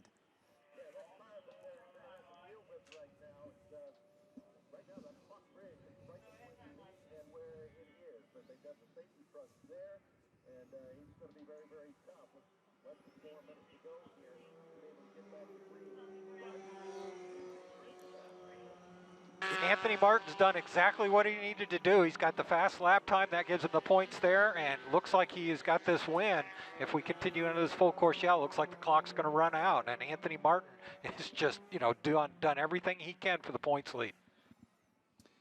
Yeah, very impressive, guys, to see what's happening right now. 274 points for Thompson, I believe, if we stand as we stand. 283, I think, by my calculations, for Anthony Martin. So he will take I believe, a 9-point advantage rolling into this one. And then again, it brings Franzoni in as well. Franzoni's going to be only 19 points away from Thompson. So Victor Franzoni not done in the championship yet either. Unbelievable the way things kind of turned around here a little bit today. Again, as we're watching these points change, again, John, we talked about it. You never know what's going to happen in these events. You simply just don't know. All it takes is one little minor miscue, whether it's on the driver's side, whether it's the mechanical side, it blows everything wide open. And we've got 2 more races to go this weekend, so we're far from settling anything here. We're just setting the table for what should be a grand finale for this season. With 2 more races here and then the finale at Mazda Raceway Laguna Seca, it is still very much anybody's ballgame. If anything, this problem for Parker Thompson has drawn the whole front of the field closer together, and where it was starting to look like Thompson had a bit of a cushion, that cushion has evaporated, and he's probably going to end up in 3rd spot. He's going to actually be second. When it's all said and done, if we end up how we end here. Now, granted, we have 2.5 minutes remaining. I know if they can get this thing going for one more flying lap, that our race director, Scott Elkins, will try it. So if they can get that car drug up here, they may be able to go around one more time. We're going to find out. But, again, it will be 283 points for Anthony Martin, 274 for Parker Thompson. So it's a 9-point lead now for Martin after this race. It was a 20-point lead coming in. And then Victor Franzoni goes up now to 253 points. He's only 30 points out. That's a race win. That's all it takes is those 2 Cape cars to be out. White flag being thrown here, folks, with the yellow. John, we're not going to see a green flag finish. Oh, darn. I was hoping for a green-white checker, but not to be today. But, hey, we got 2 more times with these guys, so we'll have a chance as the safety truck just now coming into pit lane as getting Yufeng Lao restarted. And so tough break for him. He's going to finish in the 18th spot. But barring any catastrophe on this final lap behind the pace car, Anthony Martin looks to take over the points lead. Wild to look at the finish here, too, guys. If you look at the points, 3 of the top 7 drivers in points DNFing today. That's a big shift to the championship. As we said, Parker Thompson, P1, he'll drop down to 3rd, as well as Robert McGinnis in 7th. He's going to drop a little bit. And again, Yufeng Luo in 6th. All these drivers finishing outside the top 15. So definitely going to shake things up a little bit here in the points. Looking at the Rookie of the Year standings as well, let's have a look. 165 points for Robert McGinnis, 122 points for Dakota Dickerson. So he now closes it up to, 43 points now. Still over 1 race, but 43 points now between Dickerson and McGinnis in the Rookie of the Year Championship. 2 great young drivers with great futures in front of them here in the Mazda Road to Indy, and it'll be exciting to see what they're able to do. But again, this one's going to come down, guys, to a win for Anthony Martin. And considering what happened to Anthony, John, in Toronto, where he wrecked on Friday and hurt his hand, wrecked in the race midway through the race while running 2nd, and handed the point lead over to to Parker Thompson, fights back with that such a broken bone in his hand to finish 2nd on a bumpy street circuit, and then comes here and wins the opening race of the triple header. That's why this race here at Mid-Ohio, this is where things turn. This is the turning point of the season. Rob's going to make his way down to Victory Circle to talk to our winners, as Anthony Martin, Victor Franzoni, and Luke Gabin will have the podium. And we'll tune in on that Victory Circle ceremony, and everybody will be have a chance to listen as we make way for our next event on the calendar, and that's the 2nd practice session of the day for the Verizon Indy Cars, as they are scheduled to take the track at 2 o'clock. That's about 15 minutes from now. So in the interval, we'll stand down here for just a minute or 2 while Rob is making his way down to Victory Circle, and we'll be back with podium ceremonies for USF 2000 Championship Race number 1. As the checkered flag flies, making it official here as the field comes by. Anthony Martin, your winner. Victor Franzoni, 2nd. Luke Gabin in 3rd. Jordan Lloyd finishing in the 4th spot. Dakota Dickerson, the top-placed rookie, will finish 5th. Nikita Latoshkin, Garth Ricards, Jordan Kane, Lucas Cole, and Isla Agrin comes home in 10th spot.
cars finishing their cool-down lap, making their way down the pit lane, as Anthony Martin has his crew awaiting, along with the assembled press here, as they'll get a TV interview with him, and it looks like that's coming up right now.